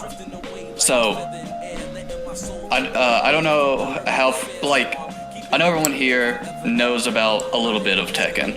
We might not play it, but we know a little bit. Do you guys know about how Pakistan as a country just kind of rose up in Tekken, just like out of nowhere? Absolutely. Yeah, a little bit. Yeah. I heard about the calluses on their palms from the fucking arcade cab they were playing on. So recently, that happened in CS with a team called the Mongols. Oh my goodness. They're from Mongolia, obviously, and they eventually, because they made it to the major, their country has now sponsored them. So now they are their country's team. Yeah, they're a national team for the country. Yes, they pay for all the travel, like all the entry fees, everything.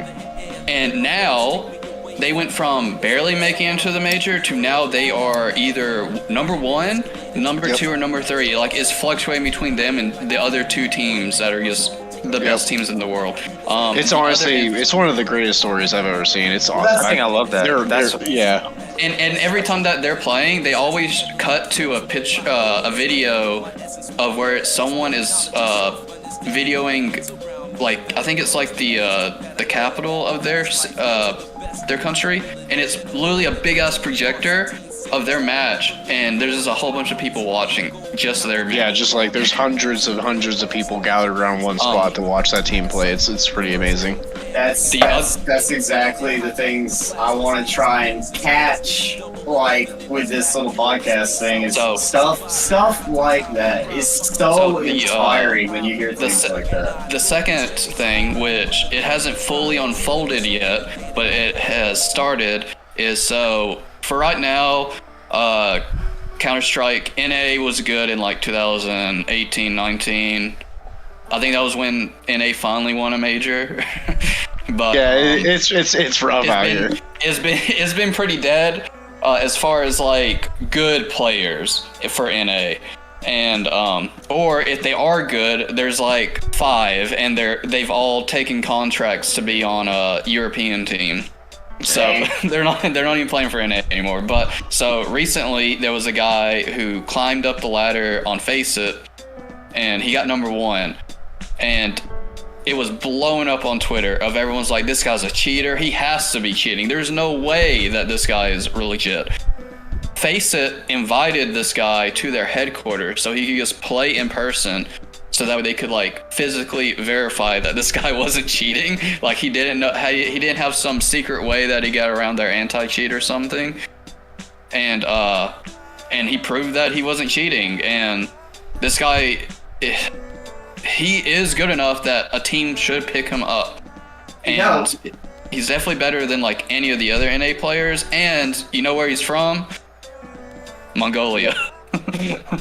That's where he's originally from. Then he moved here.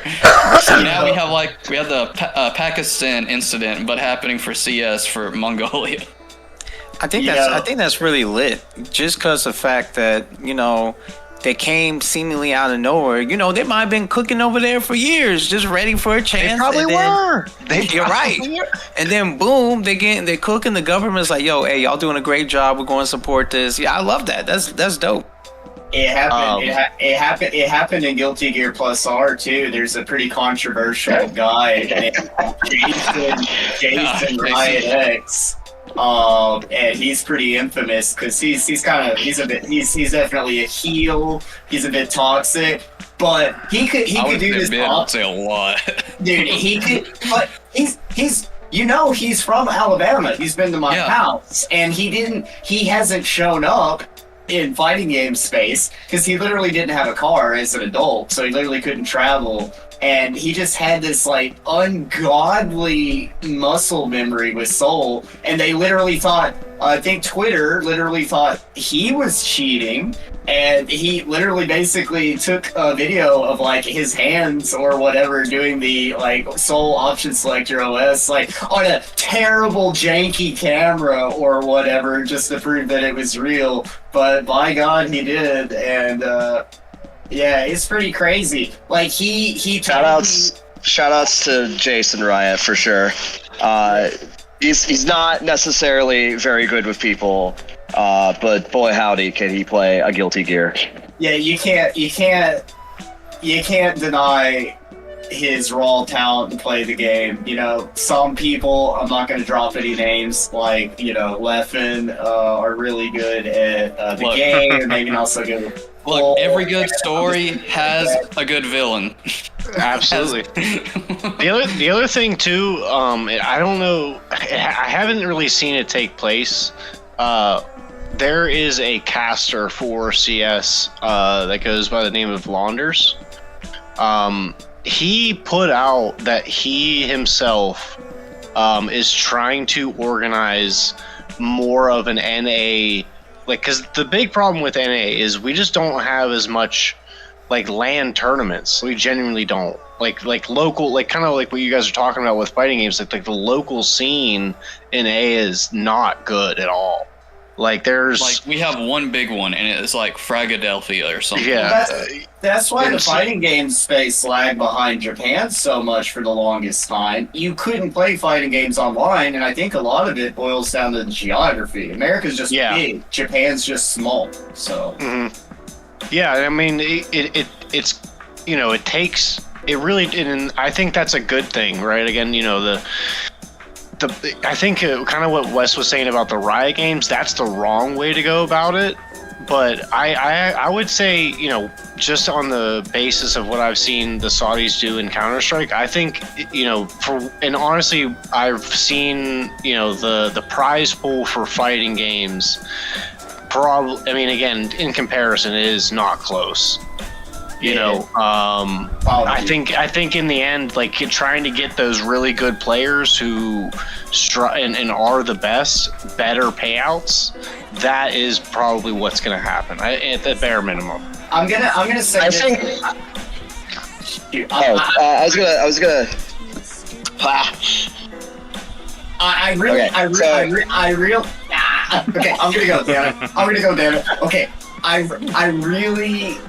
I really wanted to say that's part of the point of the little grassroots gaming thing too, is like what I'm doing or what I want to do is that we have so much emphasis on the competition and the winnings and stuff, but like a lot of fighting game players aren't super great making content, and most of the content is you know, just like tutorials or how to play, blah blah. We don't really have to content of talking to the stories or the timelines and stuff, and that's like a whole avenue that I don't think has really been touched on at all. And as far as like money goes, it really seems to be like streaming and kind of like this. It always seems to be like these stories or like individual streamers that kind of seem to be making the money. I mean, Kazunoko is one of the best fighting game players in the world, and he's pretty much a full-time stay-at-home streamer because he makes more money that way. And that's a little sad, like, just as far as the way we're shifting the money around goes, is that, like, the competitive players, they should be paid their due diligence, but, like, and that's a bit of the problem, though, isn't it, with the esports and the grassroots thing. I think fighting game community is kind of a lot of pushback on the corporation involvement, but at the same time, if somebody's dedicated, like if the best fighting game player in the world can't make a living by competing and needs to stay at home to stream, that's a problem too, right? So like, it's kind of like, 100%. Yeah, that's kind of exactly what I was saying. Right? Well, on that topic, I want to mention this where it's with the money scenario, CS kind of has almost an opposite problem with the top players. Like the top players almost rarely stream because they just make more money making sure that they come in top place for the tournaments and making sure they get to the majors and stuff. And we actually for CS, there's actually I want to say there is a lack of good content creators. There is a handful where it's like they help people learn how to play the game and stuff, but there is a lack of I want to say like super creative, more community driven streamers and stuff.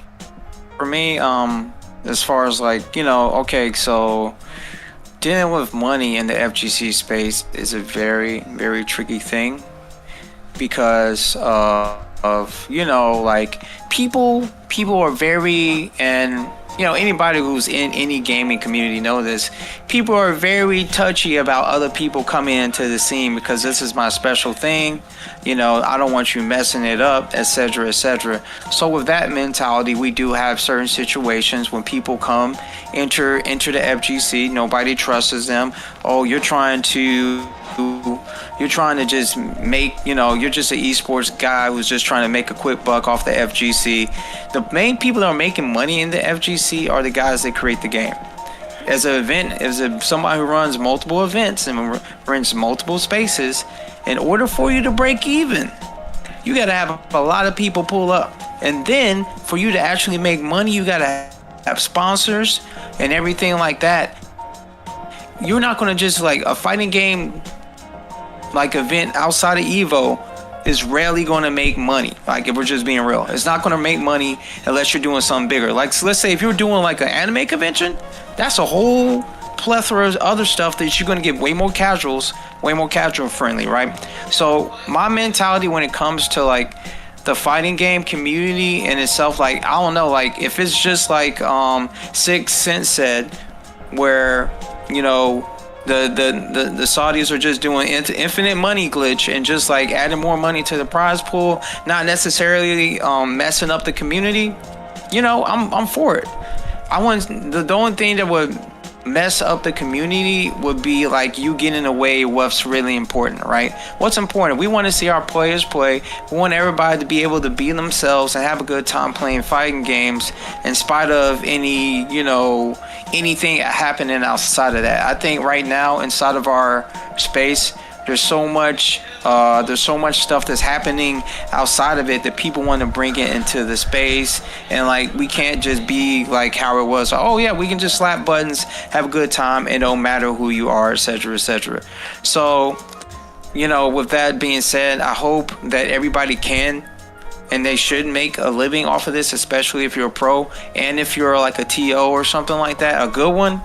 And you know, you really shouldn't be doing it for the money. Because I should say it does a lot of love over here, but if you can, I'm not going to stop you. What was that? Oh, sorry. Just you know, so I don't know if everyone here knows this. So I just want to reiterate. Pretty much 0 people in Japan play for the money because it is considered gambling legally, and gambling is illegal. So like literally, unless it's an officially sanctioned tournament by Capcom, there's actually no prize money in Japan. So literally everybody plays for love of the game in Japan, and I think that's why one reason they're so strong is the people that play and take it pretty seriously, don't have ulterior motives. But that's not to say that they shouldn't be there. So yeah, I don't know. Damn, you just remind. That's awesome. That's awesome that they do that. And you reminded me, like old school FGC. If you wanted to play a pro player, yo, money match, bro, money match. Remember, Ricky Ortiz was famous for like money matching everybody, and like it was funny because like one of the players from like Asia, I cannot remember where exactly. CN, who won Evo. Oh yeah. Singapore, right? Is he from Singapore? Singapore. Yeah, I believe he's from Singapore. So what CN did, my brother went to play him. He's like, hey man, I'll money match you or whatever. CN whopped, just mollywopped him. He's like, hey man, don't worry about it. I was like, damn, bro, that's nice. Maybe he kicked your ass and he just felt sorry, or maybe he's just a really good guy because he was cool, you know what I'm saying? So, like, that was like one of my earlier experiences in the FGC. But think about how starved for money these players were, that they were just money matching just everybody, you know what I'm saying? You don't really see money matches like it used to. That's an old part of the old culture that's mostly gone now. Like people they'll play you online first to 10. We put up, you know, make it more of a spectacle, but it's not like Money Max Central like it used to be back in the day. Well, like Japan doesn't even have tipping culture. Like you literally can't even tip because people get paid they get paid what they're worth. They get like, you know, basically the corporate benefits. Like you don't need tips to survive in Japan because even if you're a fast food worker or whatever, you get paid a decent wage with benefits and stuff. That's very interesting. I never knew about that. Maybe part of the money, and I mean, it just goes back to, I think that's a bit of an Asian thing. It's like, tipping culture is kind of weird in America, specifically. Yeah, I've got to. Sorry, go. Yeah, Laura. Okay. I think, like, generally speaking, the grassroots bit, like, there is an element of it that did kind of come together with just the fact that a lot of players were in poverty, right? Like, literally, they used to call it poverty games if the pot was small because there weren't a lot of players. You know, like Melty Blood used to be a poverty game, right? Like that was a defining aspect of the community for a long time, like as money has like changed around a little bit more, it's become a little bit more expensive to have like a console and time to play games. So like that culture has sort of gone a different route, I suppose. in Nashville, the pretty much every single local, besides like the Street Fighter ones, are like for like anime nights were free. Like we would play gear, and then we wouldn't put money up for it. We would just play a tournament. It'd be fine, because people were just not really willing to put money down. Otherwise, like they weren't willing to like enter and like compete with the threat of like a little bit of money gone. What about? I'm really curious. 6 Cents, Shadow Snake, you guys, like this money matching thing. Like, how did those early Counter-Strike tournaments go before the Saudi or? I mean, it was very similar. I mean, I would say, so. I mean, in the very early days, right? Unless you were, and I think that's again, a little bit to touch on both part of it that you just asked was,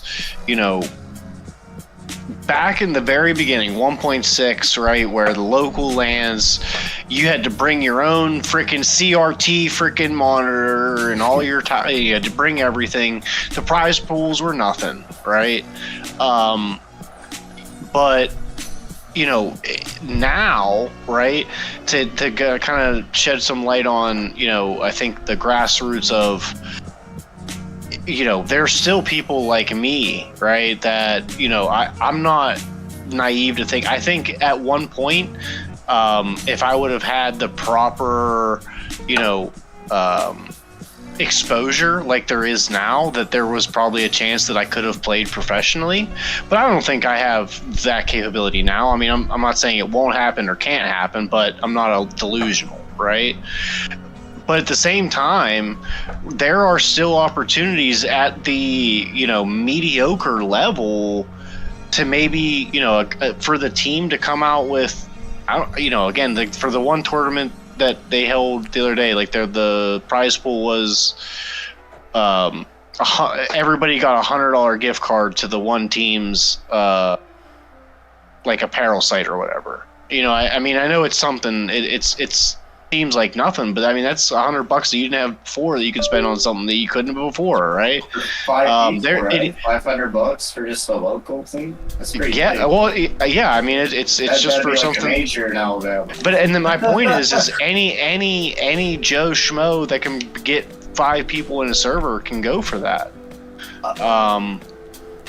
So I think that's one thing, that I see that as a good thing, because that gives me, this guy who has, cool, like if I can get to a point where me and Wes's team goes to play a local LAN and, maybe we come out with $1,000, whatever it is, if minimal, like if we can come out with winnings, awesome. It's a but at least there's an opportunity. There's plenty of opportunities, actually. That's one thing about the FGC space, I guess I want to just say is I don't think we have any sort of like mediocre buffer like that. Is this either bottom or top? Yep. Yeah. There's not an in between. I will say it's because it's the nature of the open tournament format, I think.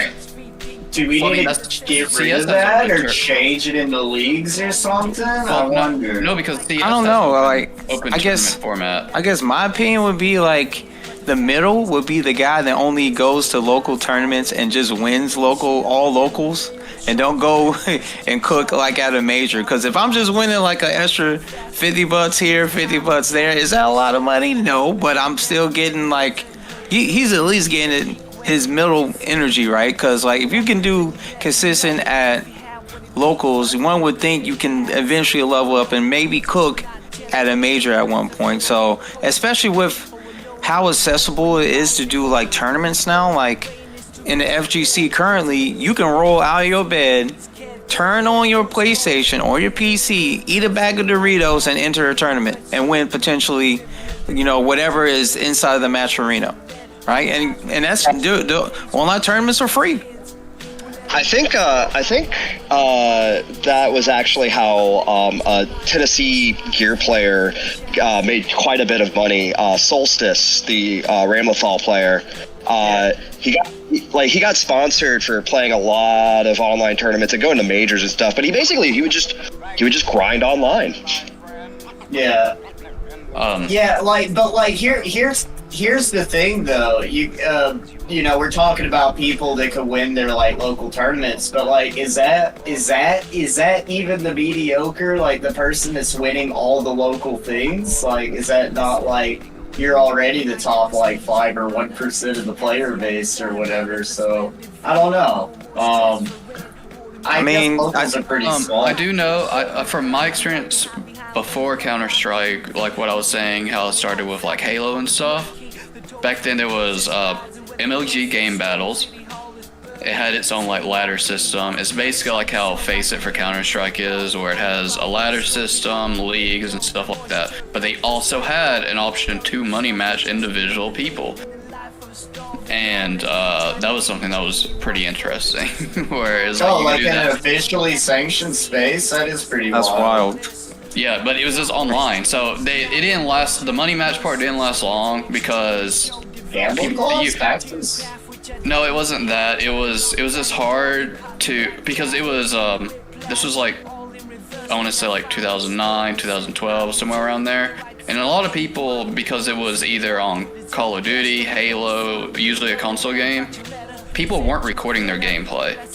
And so, I was about to say, I bet it's hard to regulate. So yes, that was the issue, because I can't tell you how many times I would play game battles and it didn't matter how the game went or anything. It was just like, you better make sure you recorded your match, because the moment you beat them, they're disputing it. Because it wasn't even like for CS, it's built into the game where if you win, it gets auto updates on the website. In game battles, you had to manually enter what was the score. Yeah, we had to do that back in the first version of Counter-Strike. We had to, you had to upload demos and upload the score and everything. Yeah, so that money match thing for game battles did not last long. That's funny. I actually did that momentarily when I was still playing Dota 2 at the time. My team was called, because I played with a longtime buddy of mine, his name's Oakwood, and he was heavily invested into Dota 2 at the time, also fighting games, but he brought me into his team. His team was called Bring the Amber Lamps, and we would just be playing like, a couple of tournaments online. I did terrible because, nerves. I went from being a mid player to a fucking position 5 because I was like, oh damn, you know what, I suck at mid, I'm just gonna play position 5, which was fine because I was still learning like how to support properly in that game, which is something I wanted to do for a while. So yeah, we actually entered a couple tournaments, got bodied, didn't really get it paid much, but I just felt like, having like that competitiveness, kind of just brings my drive, whether. And here's a funny thing about me. It's just like money for me personally. I know everybody's different about this, but money never really factored in to like, change my motivation to play or not. Especially now with like, Street Fighter League, what is it called, World Warrior? It's just giving a lot of access to like, mid to even like, above average players, to like, branch out and actually compete, to like stand out and potentially get qualified for Capcom Cup, which is something I do really like. It was something I kind of envisioned, or wanted to envision back in the day, where just like a lot of mediocre people online were just playing just to like, not for money, but just actually like branch out and just like compete just because they're passionate about the game. Locally, because I actually moved away from Huntsville to Atlanta. I didn't really compete that much when I was in Atlanta because I was just trying to, I was just kind of doing my own thing, kind of, job search, whatever. Then COVID hit, then I kind of got fucked. But then, that's when I decided to, like, join, the military to, like, fund, like, my career, just to be... how the fuck do I say this? Just to, like, be, like, financially stable, and I just feel like competing, like competitive gaming, like, you can name it. Like, I play a myriad of fucking games. whether it be fucking Dota 2, like Overwatch, Marvel Rivals, Apex, Call of Duty, a bunch of other shooters, and like a bunch of other fighters. I just feel like competitive gaming is not going to be going anywhere anytime soon, and I just felt like it has been different over the years from what I noticed. Well, But, I mean- I guess I think I kind of have like a follow-up question for you guys that I don't know if we have if you guys have really kind of agreed upon is, do you feel like, because right now I would say, you know, for if we can get to us, you know, if we're in Maine, I think we maybe have a chance to, if we're playing at that level, there is a chance that we could have a day, win a tournament, and probably come away with, you know, some type of winnings for ourselves. And I would say that's the middle of the pack for Counter-Strike, right? There is an opportunity for the mediocre to make money. You have to get to that. I mean, it's you can't be at the bottom, right? But you can be in the middle and still have an opportunity to come away with something. Are you going to make a living off of it? Probably not.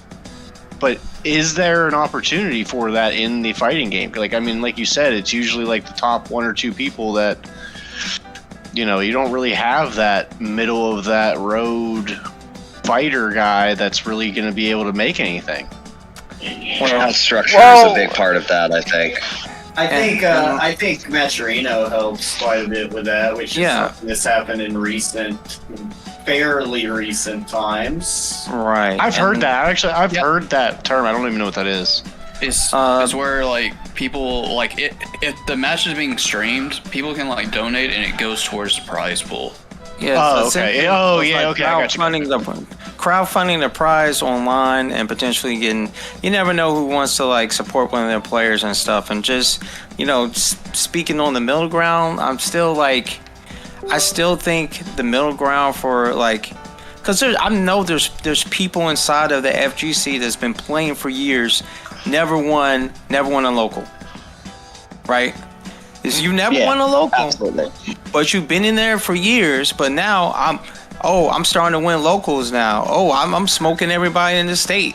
I'm kind of nice. Let me go try to conquer another state, right? Once you conquer a state and you start trying to like go to other places, I feel that's like the mid-level right there. Okay. Like for me, I can speak on myself. Like when I very first started, my mom was on me like, Jeff, why you going and spending all this money going to these games? You're just gonna lose.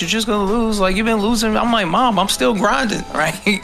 You know, I didn't win until like I didn't win a local until like maybe 2 to 3 years like into it. And even then, like certain games are just so competitive in the area, like Street Fighter 6, like at the time I was fairly nice at the game. I was playing the cracked. I was in there all the time.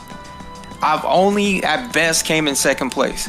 Cause like and that's just me saying like, and I don't count like the anime conventions. I'm talking about like the places where like consistently good players go, like, and then like who you're playing against. The guys that are beating me are guys that are like competing on a national level. Like they get top 8, they get in top 8 at this and top 8 at that. So it's like, well, damn, if I can beat this guy, maybe I can get to that national level. So that's where my mind comes when it comes to the middle ground. On that subject, do you remember us playing Sam Show and both of us having to go to, literally it was just me and you having to go to Atlanta to play against Painbot and the rest of them. He was literally talking about that right before you came in. He came in like 10 minutes early. He was me and Shadow Snake was cooking everybody up, and Samurai Showdown. I was like, bro, in order for us to get better, we gotta go to like Georgia. So we start trying to go over there and conquer the Georgia boys, man. And they're like, hold up, Alabama's here, we gotta stop them. So it was a bit of a rivalry right there. It was hella fun, and so like, I think that's fair, you know, like that's something that I didn't really consider. Yeah, so I mean, I would agree that that's probably like the opportunity for the mediocre to, you know, maybe make something out of it. Yeah. On the topic of the mediocre, though, I think what would really help that is some kind of increase of the overall prize pool, like how Valve, for instance, uses the fuck out of their prize pool with all their ways to increase it. The reason I say this is because if you compare the payout of the average tournament for an FGC compared to the average tournament to a CS, or even if you look at the majors, the payout for a major for like Evo, what does it pay out to? Like top 8? Oh no, a 16? couple of tens of thousands of dollars or something. I'm gonna see how much they paid out at Evo France. Like to the the placements. Like what is the lowest you can place and still make money? Oh, usually it's like 7th now, and that's kind of newer. It's like a couple of $100 or something. Yeah, but for the biggest event of the year. That's not what I'm getting at exactly. That's not what I'm getting at exactly. I'm getting at like the placement for what you can make is so dramatically different compared to the two, because CS, the major, it pays out to like top 32. Wow. And yeah. Just speaking on that, like Evo France had a prize pool of 100,000 pounds. First place got 9,200 pounds, and then it goes from 9,000. Seventh place got 345 pounds. So depending on how much you spent, you know. Even actually, like the international travel and stuff, if you don't have a sponsor, you're like, woohoo, I broke even. The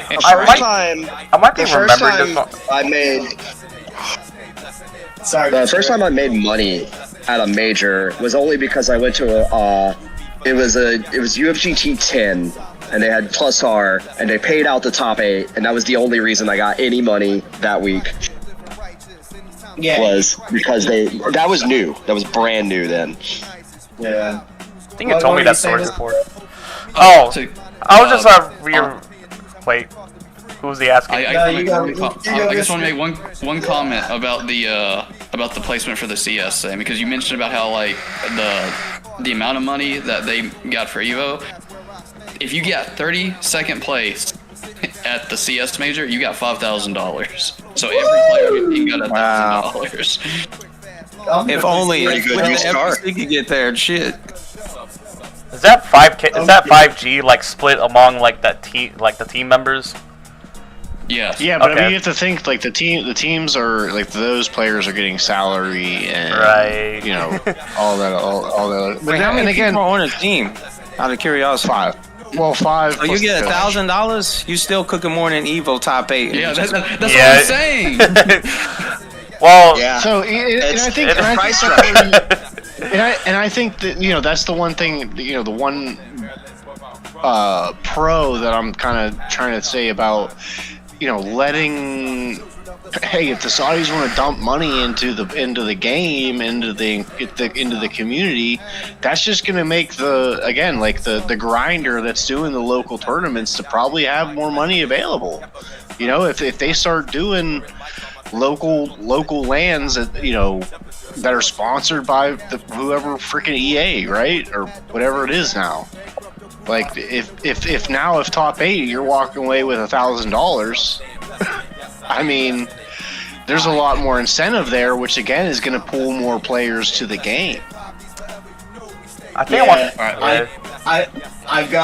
I got 2 messages. 2 of you have messaged me to wrap it up, so I'm just gonna go ahead and say it's been really great getting to know everybody.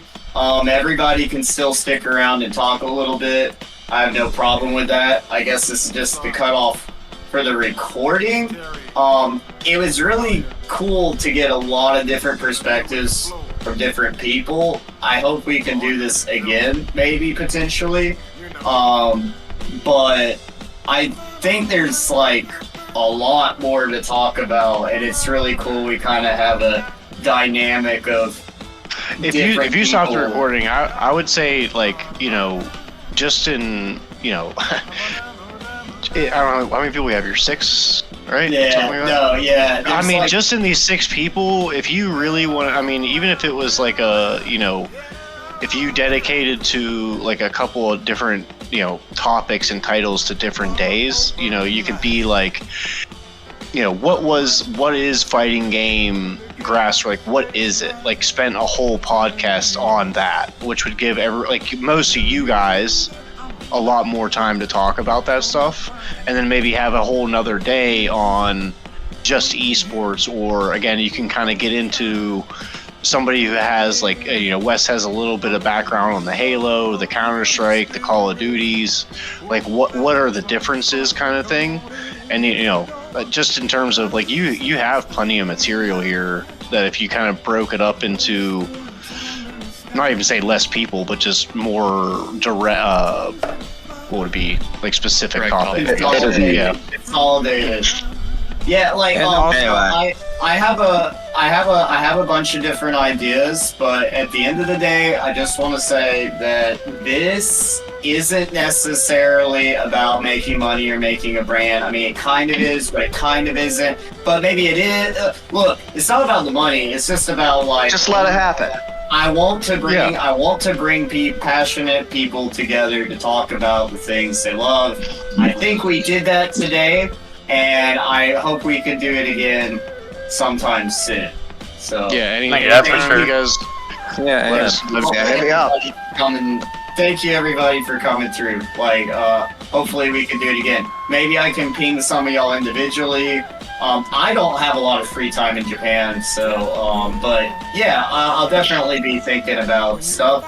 I'm glad everybody got to know each other a little bit. And I'm gonna the people that need to go, I'm gonna let y'all go, and if y'all wanna hang around and just shoot the shit, we can do that. I gotta use. Yeah, I'll catch y'all later. My battery's dying. I've literally broken back home. This was awesome. Right. Yeah, man. Just really quick, before anybody goes, just one quick question. We might have answered earlier, but what is everybody currently playing right now? Because for me, fighting game wise, because of me, it's just Street Fighter 6 for me, but I'm also dabbing into 2XKO currently. Alright, I'm a teacher, and I'm gonna say you weren't listening during class, because we already went. I know we talked about it, but... Mr. X, okay, fine, 2X, go. Wanted to reiterate. I'm still... My fault. I'm still all the gear. Anyway, I'm gonna go. Y'all take it easy. Alright, see you. Learning 2SKO. And sometimes Street Fighter at locals. Oh, and one more thing before I go. Okay. Excellent job, Blake. I think you're learning the format of everything. The only thing that I would request that could potentially make stuff better, if there was a way for us to maybe raise our hand and then a timer.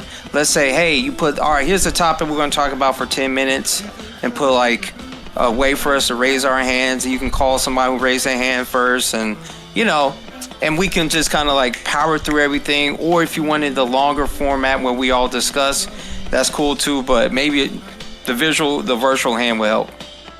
Yeah, I literally opened. I think when Mr. X started talking about his Marvel origin, I opened up a timer app, but I didn't use it. Yeah, that's why I wanted to keep everything short. I know. I didn't mean to interrupt people how I did. It was just there was one moment Mr. X was talking, and me and Mega Man were both I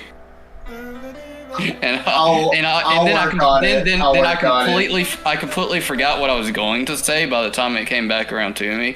So I was just fuck it, I'm just gonna blurt out what I need to say. Yeah.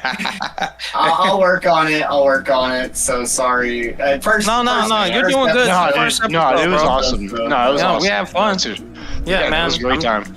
Yeah, man. Absolutely. Appreciate meeting everybody. Shadow Snake, good to hear you're doing good, man. It's been a while, brother. He's doing great. I'm looking after him. That's great. All right, man. Well, everybody else, y'all have a good night. Yep. All right. Later. Thanks for coming through. Mr. X, I got a question. I gotta use the bathroom. I'll be back, and I'll stop the recording here. Yeah, I can stick around for a minute. I got a question for you, X. Since you are big into MOBAs, have you dabbled into Deadlock? Ooh, I've had friends tell me about it. But you haven't played it yet? No, I haven't played it yet. Oh, it's just for okay. me personally, because I really haven't been playing Dota for a while now. I've had like 4K hours on it plus, but I haven't been actively playing it for like, I think the last time was like literally a decade ago actually, when I was still like still playing it from like I think it was like the beta stage. Yeah, the beta stage, and that was just pretty much it until then. But then I have been back and forth with it, like years later. But as of right now, I haven't really been actively playing like any MOBAs. Funny enough, because it's weird between me and Blake, me and Zega, because he told me recently that he's been playing a lot more Dota, and then recently I was actually kind of interested in trying out League of Legends. Funny how that comes full circle. Yeah, so Deadlock. If you are someone who can't put a lot of time into something like Dota, I feel like Deadlock's a pretty good game to play, because think of like a dumbed down Dota it plays kind of like League as far as like some balancing stuff. Like you can't last hit your minion, but when you can't last hit your own minion, but you can last hit the other minion, steal it from or you can steal the last hit. Right. But it's weird. It's like you can't kill your own minion, but it like after it dies, it pops up this orb, and you shoot the orb, and that orb is the last hit. Guys, I got my wireless headset on. I'm gonna eat, but I'll be back. So Okay. I might be heading out in a minute. All right. Okay, that's cool then. But all the abilities super simple. They're not overly complex. The main complex in the game is the movement. So it's literally a third-person movement shooter that's a MOBA. But outside of the movement, it plays just like any other MOBA. Like, right. You push lane at one moment. At one moment, the meta was to freeze lane, like how you can do in League, and I guess a lot of people didn't like that, so they nerfed it a bunch. So now you don't want to freeze lane. And also, instead of it being a 5v5, it is a 6v6. So it's two. Each lane has two people. It used to be 4 lanes, and it was two people on outside lanes. No, it was one person on each outside lane, 2 people in the middle. Something like that.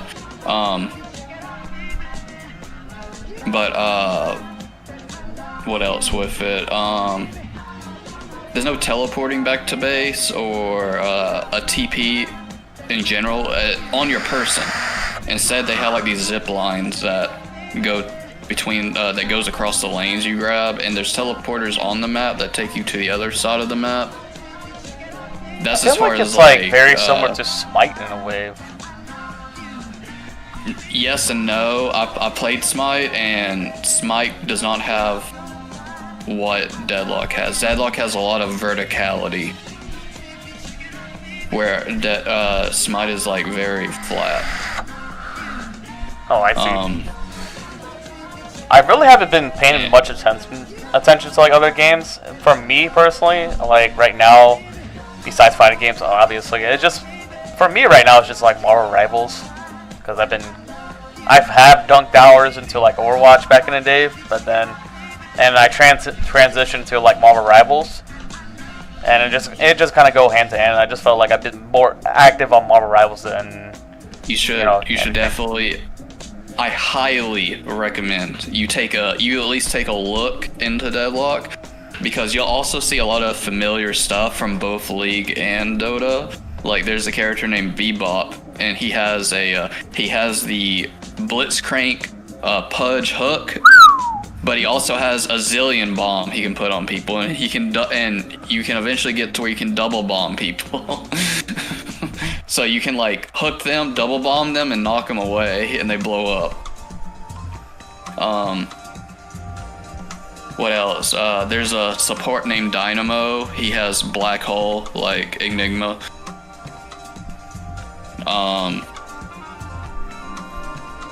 think the character I'm mostly associated with is like Templar Assassin or Wind Ranger. I know Ash is like similar to like Drow and Wind Ranger in a way. Yeah, I'm trying to think what character is similar to that.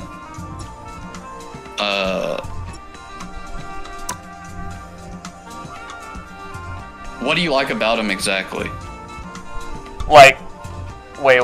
Like within their kit, because I know like a lot of people they like characters because of specific aspects of their kit. Is there? It's mainly mobility and just trying to get in and out of like team fights, because I feel like I play a lot of those kind of archetypes, especially being like mainly like solely a mid player for like Dota 2 for like the longest time. I just felt like hidden run kind of characters or kiting characters. Yeah, Tinker at the time before they reworked them a couple times was like, you know, you basically refresh Boots of Travel. Well, his ultimate is basically just refreshing, you know, items, and there's an item called Boots of Travel where you can like travel in and out of base or onto another lane. Yeah. So I kind of specifically play those kind of characters. I mean, Tinker was like the easiest character for you then. Abuse. There's a character in the game called the Doorman. The Doorman. And imagine if you're playing a MOBA and one of your abilities was you pulled out a portal gun. Jesus.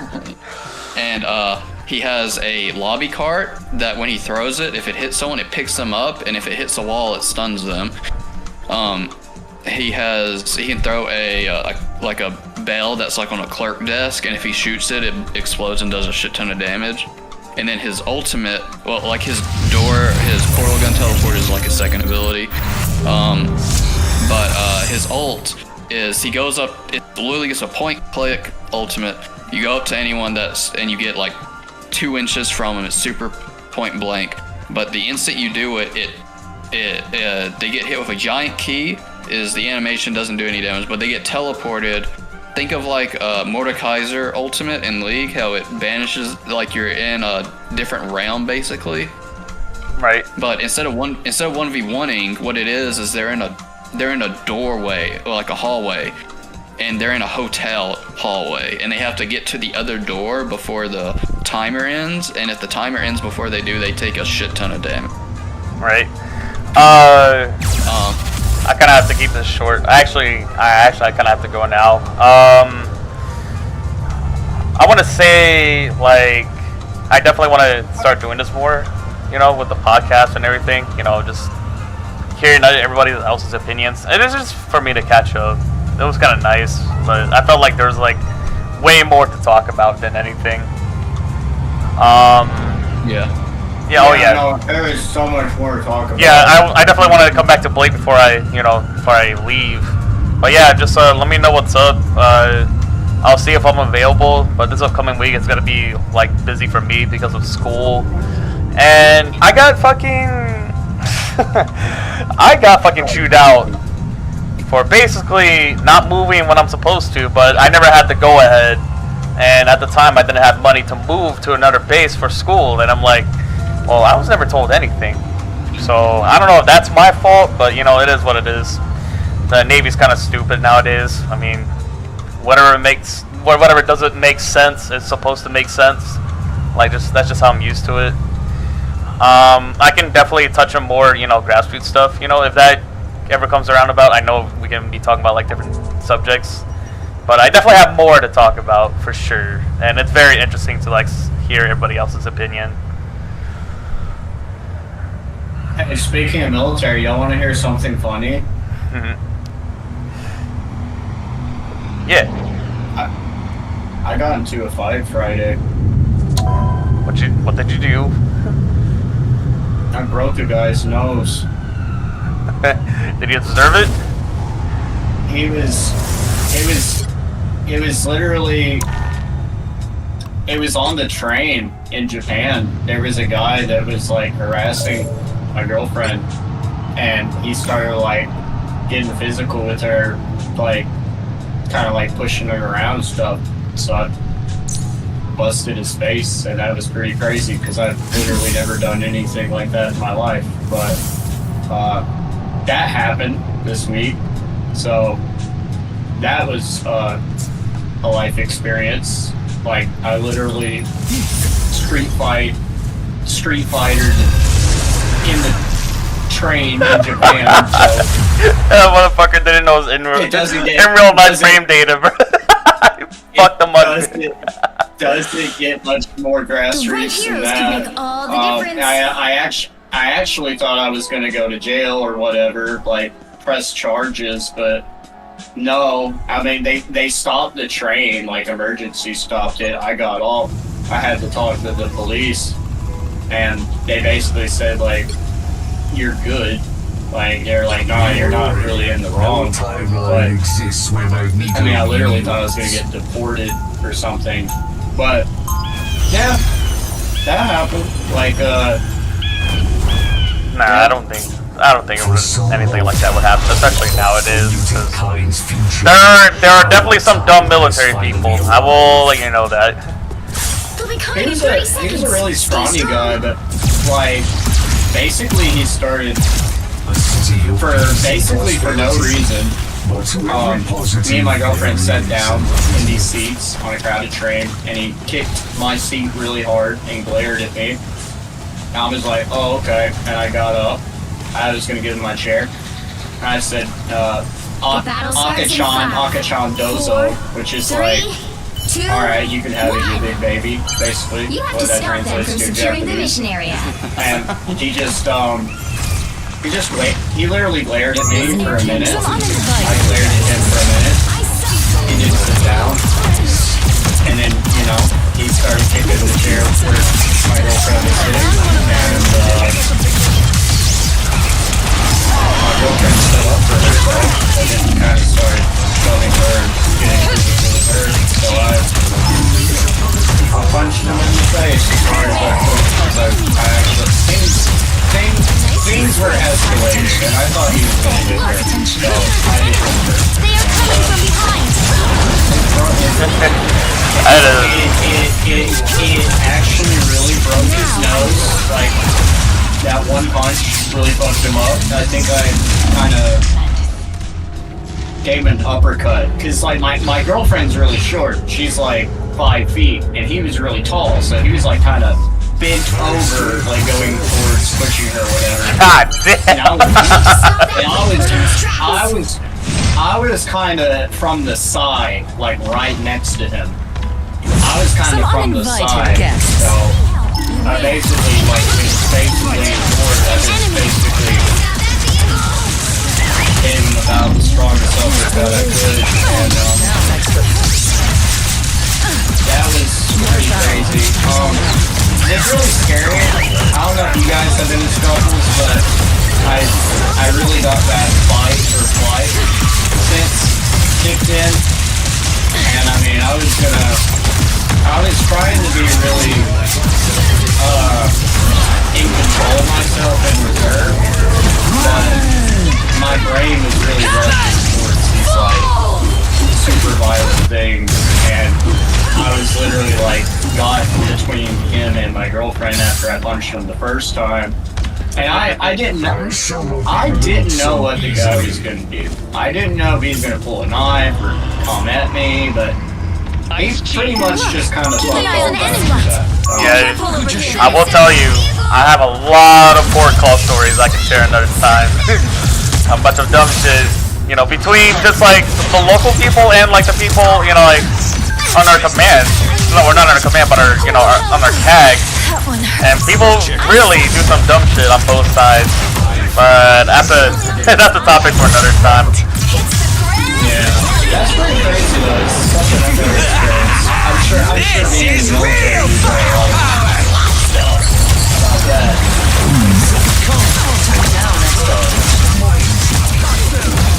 But yeah, well anyway, I'll catch you guys later. Hope you guys have a good one.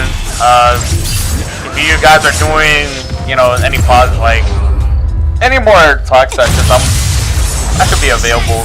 Maybe this weekend, but hopefully I'm not too busy. I don't know if I can make it a weekly. I'm really busy. I don't even think Right. Maybe bi-weekly. bi-weekly, maybe. Maybe. I like the cold. I'm pretty busy too, so. Yeah. Wait, sorry, what did you say? I can be reckless now. I'd say something like once a month. That can be doable. Maybe as a group once a month, and then if people want to do it individually, I could just ping them in at some point.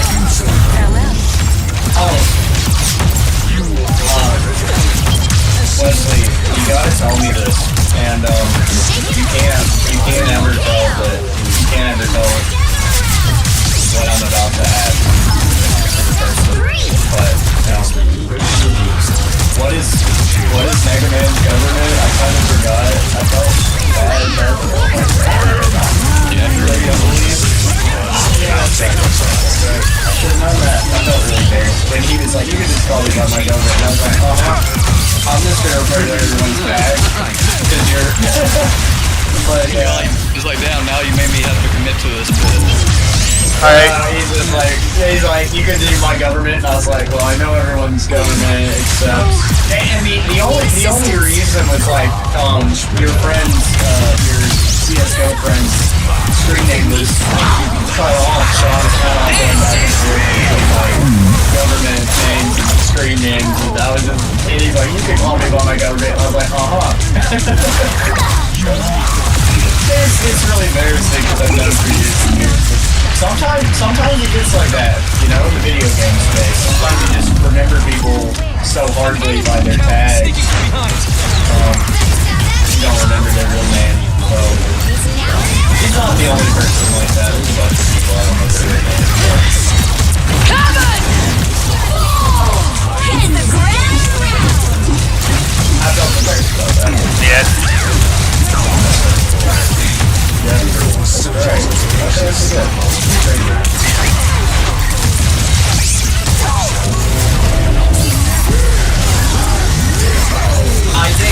I think if I do it again, it will have to be a lot more consolidated on the, especially with so many games. See, okay, here's the problem. Here's the honest to God real problem. All of you showed up. I thought two of you or one or two of you were gonna cancel, so I wanted like more people in case someone canceled. But like, I think how many do we have? Like 5 or 6. That's kind Yeah, of we had like 6 people. That was like, oh my god, there's like a lot of people. When you messaged me at like the work account, me and Six were playing Operators, and it was right after we had the work account. And I was like, hey Six, time to go. Alright, well, I'll go on and catch you guys later. You guys have a good one. Alright. You too.